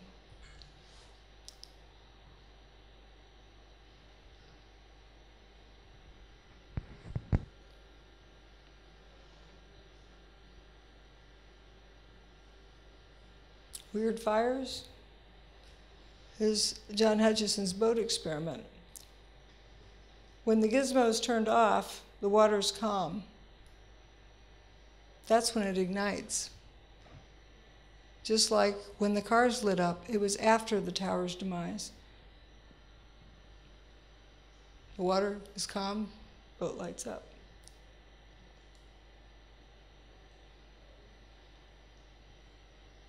Just a plastic boat.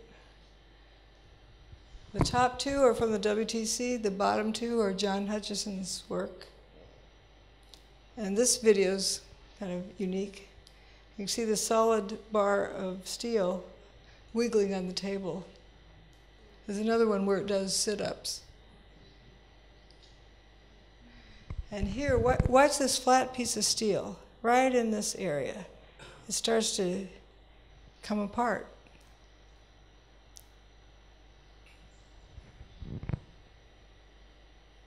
He also has ones where they crumble.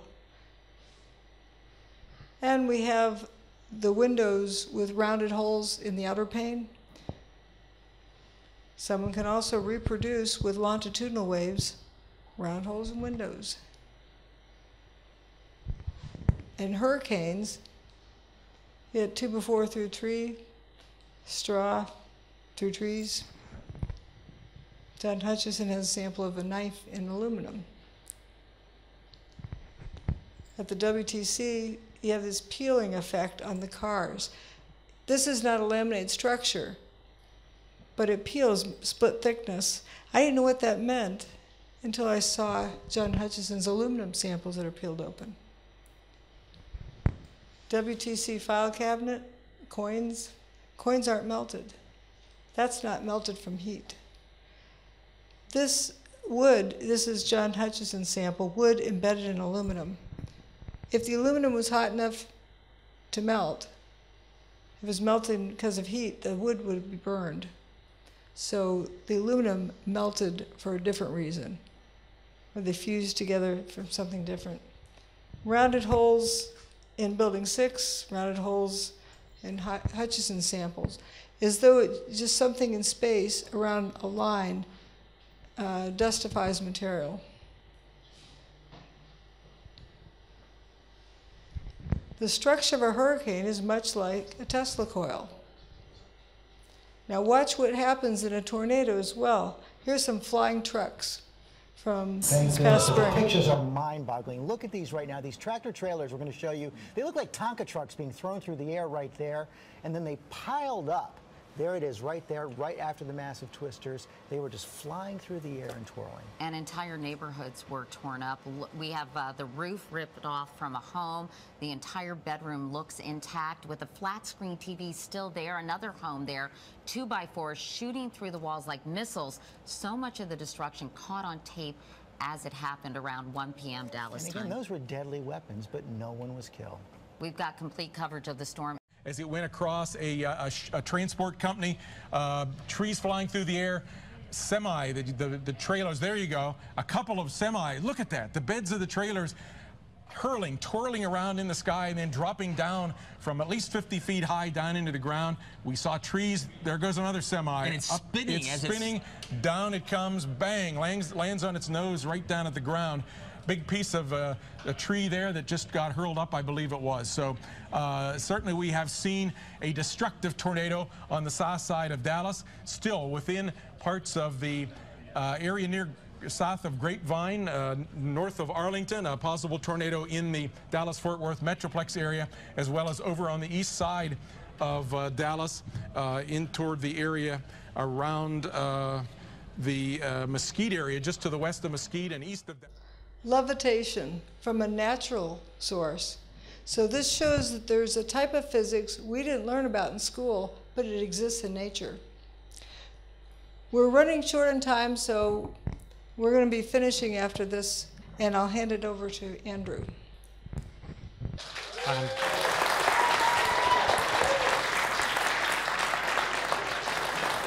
Again, yes, so we've covered quite a lot of ground.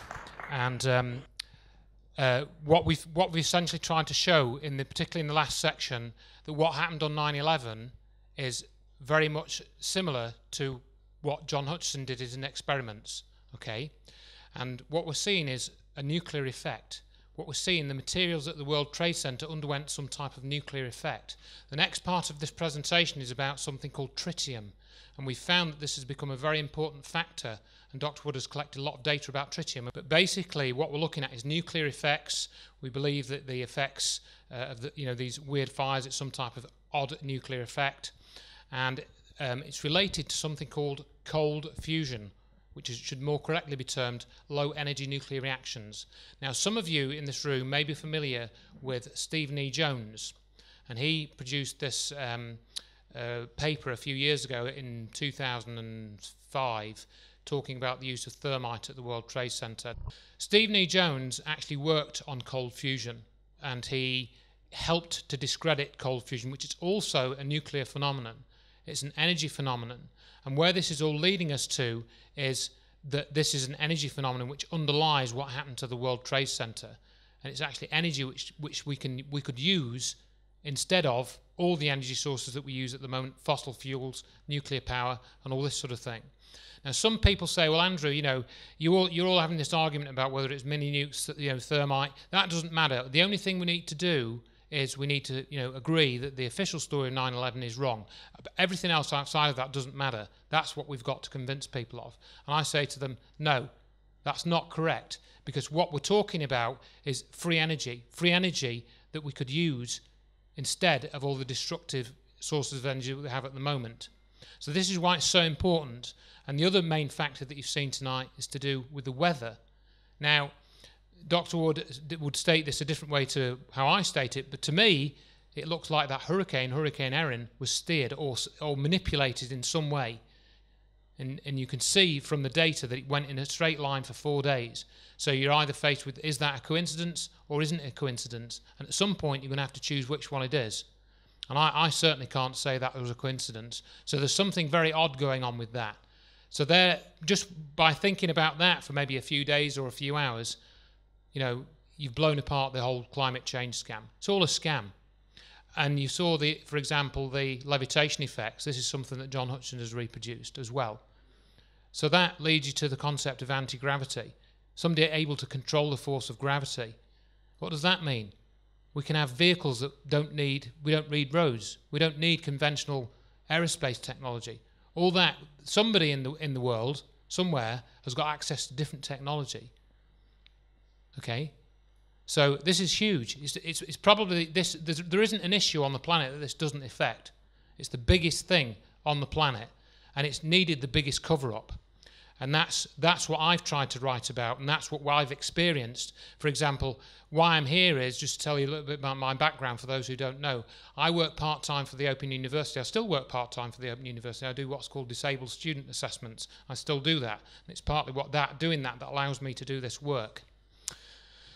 And I got involved with a group called Scholars for 9/11 Truth, and I've written a book about partly my involvement with that, and I discovered that the Scholars for 9/11 Truth, which Dr. Wood was also a member of for a time being, that's essentially how we came into contact. That was an intelligence gathering operation, and it was part of the cover-up, and that's what I've written about in my book. And such is the extent of this cover-up that when Dr. Wood submitted her Keatam case, which was the court submission of what you've seen tonight, a new group was formed called Architects and Engineers for 9/11 Truth, and that was headed up by somebody called Richard Gage, who we have rather a smutty nickname for, but I won't discuss it here. He recently, when interviewed by our friend Ralph Winterode in Alaska, he said that Dr. Wood ignores the evidence of thermite, and you've seen in the presentation that that's not true. And he said if she is going to ignore all of that evidence, then she's not practicing science, she's practicing witchcraft. And you can actually hear him saying that on the interview, and that's on my website, which is checktheevidence.com. So why is this Architects and Engineers for 9/11 Truth group going round, the leader going around saying stuff like that? And it goes even further than that, and we don't have time to cover that. So what Laura said to me is she's invited me to come back and do a full presentation on this, which kind of latches on to the end of this one, and then you'll see why you haven't heard about this. And part of the reason is obviously the mainstream media won't cover 9/11 except the official story. And then the 9/11 Truth movement, which very briefly was touched on with like Jesse Ventura talking to Alex Jones, they won't cover this. James Corbett, who did that video, he won't talk about this research in any sensible way. He just says it's a silly theory. And that's a very important point I want to make. This is not a theory. Not a theory. It is not a theory. This is what actually happened. What you've seen tonight is what actually happened. It's not a theory, okay? You go onto the internet, Judy Wood's theory, Judy Wood's hypothesis. It's not a theory. It's a catalogue of evidence which shows you what happened. And by looking at what happened, you can work out what caused it. That's what Dr. Wood said at the beginning, so I just want to remind you all of that. It's very, very important that you realise that. We've got a chance to access this technology and change the world. So what the hell is going on? So you're going to need to do your own investigation, because frankly, I could be anybody.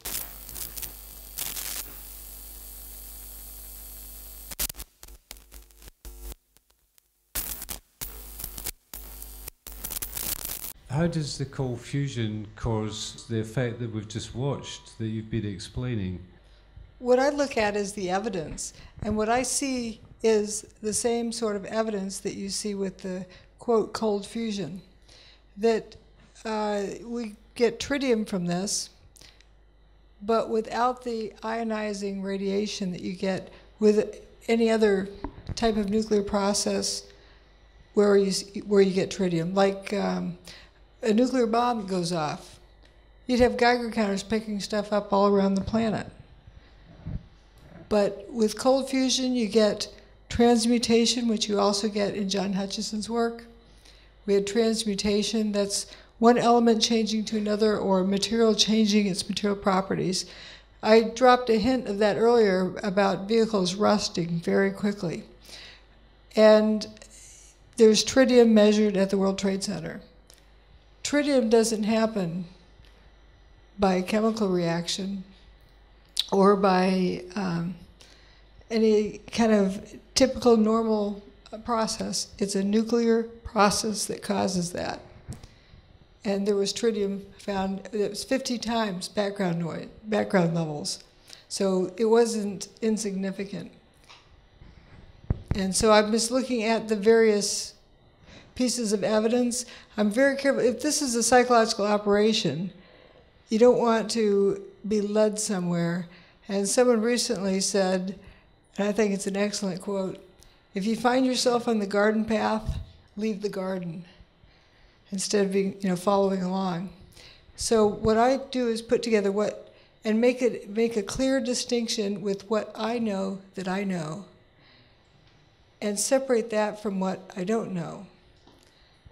And try not to speculate, because that confuses things. So from what I know is that tritium was found at the World Trade Center. Tritium is also found with cold fusion. And same with a whole lot of these other anomalies. And also, what we saw in these images with the dust coming apart, I mean, the building turning to dust, the molecules repel each other instead of being attracted to each other. If we could capture that type of technology, we could use it for producing free energy for the world. And if people can realize that what they saw was not a building collapsing, but people all around the planet saw this, they all can know that free energy technology exists. And once people know that, cat's out of the bag. When both the towers turned to dust, whoever did it, how did they get it so that it turned to dust just below the impact zone and then all the way down descending? How did all the floors not just turn to dust at the same time? The evidence shows that they were gradually turning to dust for approximately an hour, hour and a half before the final demise. And the people who left the building out through the windows, I'm not going to call them jumpers. They're referred to as jumpers, but I don't think they voluntarily jumped. There's something else going on in the buildings, some type of field effects. And there's evidence, and some of the first responders talked about it, that the buildings were turning to dust internally before that final moment. But up until that final moment, they're all coming apart, and then the final poof. And the same thing with Building 7, except it was turning to dust all afternoon. And it was probably just a shell left with just, nothing left inside. And this model of what happened to Building 7, and we were allowed a period of time to make comments on it. My comment one of my comments was, why did they model it with disintegrating elements? Their finite element analysis incorporated disintegrating elements. The building was disintegrating all day long. When Hurricane Erin happened, are there any reports of ships out there? Because obviously it was a massive, hurricane, and if it would have destroyed anything in its path. So, are there any sort of reports of that, or no? The ships were sent out to sea, the ones that were at the docks then. There's various military ships that were sent out to sea because they did know it was coming. But it wasn't so much the hurricane effects that you usually think of, like wind, but the field effects. When you feel a storm coming, or birds know when to head for cover.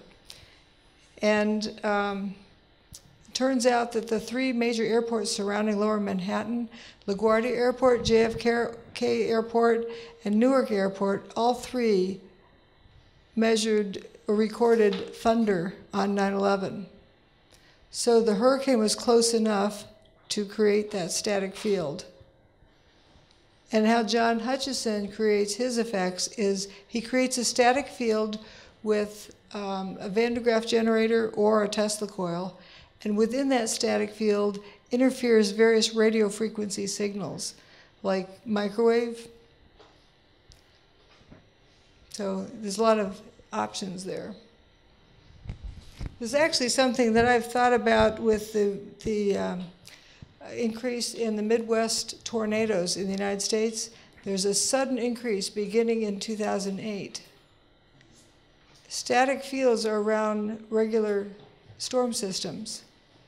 There's a whole lot of new radio frequency transmission towers that were just put in because the switch over to digital television. So it makes you wonder about, birds falling from the sky. My question is, do you know anything about the HARP project? And could this not be the HARP project? We always get this question. That has a focused energy beam, Thank which you. we know they can cause. Thank you for asking that. What my term for HARP is high amplitude advancement of real propaganda. See, we're told about this HARP project, but what happened on 9/11, there's no doubt that it was some kind of classified technology. And by definition, classified technology is not in the public domain. So there's no way we would know a name for whatever it was that was used. But HARP is often used for a type of name dropping. It's another bin Laden. It's instead of this boogeyman, it's that boogeyman. Oh, if you don't like that one, we'll give you yet another one. But we don't know in the public domain what technology they have. But we can back out of that, reverse engineer what it was by what it can do.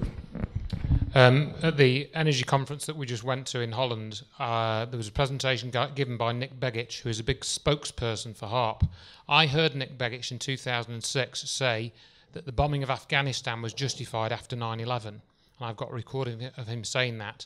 At the conference, I asked him a question. I'm not normally a confrontational person, but I summoned up the bottle to ask him, now that he'd sat in on Dr. Wood's presentation, Nick Begich saw this presentation. You can go and look him up on the internet if you don't know. He's big on HARP, very big on HARP. I said, now that he's sat on in this presentation, did he still think Al-Qaeda did 9/11? He didn't answer that question directly. He just went on to say that many people in the room would be shocked about his attitude to either war or defence. This was recorded, by the way. So this guy comes to this energy conference to talk about free energy for the future, and he ends up being a salesman for HARP, if you listen to his talk. So it's HARP this, HARP that, it's all over the place. But as Dr. Wood said, we don't really know what HARP does. We only know what we're told it does. So, we don't really know if it had anything to do with 9/11, but it's very unlikely because it is, as Dr. Wood says, in the public domain. And whatever did 9/11 is not in the public domain, or whatever did, what they did to the World Trade Center, I should say, to be more accurate, isn't in the public domain. Well, yeah, you're allowed to ask about the planes. What do you want to ask about the planes? Oh, right. What I say about the planes is, what I show is the buildings turned, I like to go with what I can observe did happen. The buildings turned to dust in midair. Planes can't do that. Real planes can't do that, neither can fake planes. So the plane issue is irrelevant to what happened to the buildings. Does that help? Not really. Yeah, a lot of people, get their, hung up on the plane stories because of all the videos of the planes and so on, the stories of the passengers and so on. How I answer that question, apart from agreeing with what Dr. Wood says, if you look at the physical evidence, what happened to the buildings is not really affected by what the planes did or didn't do. You can clearly see the anomalous damage, which is partly covered, and is it chapter 1 you do that, where you've got the Roadrunner picture? Yeah, that's covered in chapter 1 of the book. The physical damage to the face of the World Trade Center could not have been caused by a Boeing plane. That's Newton's third law, very simply. Yeah, so that's the starting point. As to what happened to the passengers, well, there's all kinds of research you can look at. I usually mention Elias Davidson's research, for example, where he went and looked for any testimony from ground crew, it's people actually on the ground, about any of the hijackers getting on any of the flights, and he couldn't find any anywhere in any of the public record. So, there's no actual record of any of these hijackers getting on the planes, and then there's the stories of the BBC interviewing after after the things. 9 of them have been interviewed or something. That's in the Loose Change film. You can also look at the Loose Change number 2, where they have a 15-minute segment. 2 of the flights landed at Cleveland Airport, and the passengers disembarked. 2 of the flights that were supposedly involved in 9/11. So there are many, many anomalies in the plane stories. I've done an article about the first responders' testimonies, where I went through 500 witness accounts, looked at what they said about the second plane impact. There's one particular one that sticks in my mind, where there's Chief Ganshi and another guy stood next to each other. One guy says, "Oh, there's another plane just crashed," and the other guy stood next to him. This is within a quarter of a mile of the World Trade Center. No, there's no plane crash there. There's just a building exploded. And these guys are stood right next to each other. So what's going on with that? And Richard D. Hall is here tonight, everyone. Big hand for Richard. Go and look at his analysis, the wonderful 3D analysis that he did earlier this year, where he matches up the paths of the videos with the radar data and so on. Wonderful, wonderful analysis. And again, thank you very much to Richard for all he's done to raise awareness of what we've been trying to do here. And I'm sure there's at least 1 or 2 people in the audience who've become aware of this through Richard's programme. So again, very great, many heartfelt thanks to Richard as well as the organisers here. If people probably ask us questions there if they've got time to hang around. And okay, I'll pass back to Laura. Thank you. Thank you so much to Dr. Judy Wood and Andrew Johnson. Please give them a big round of applause again. We really appreciate the value of this research.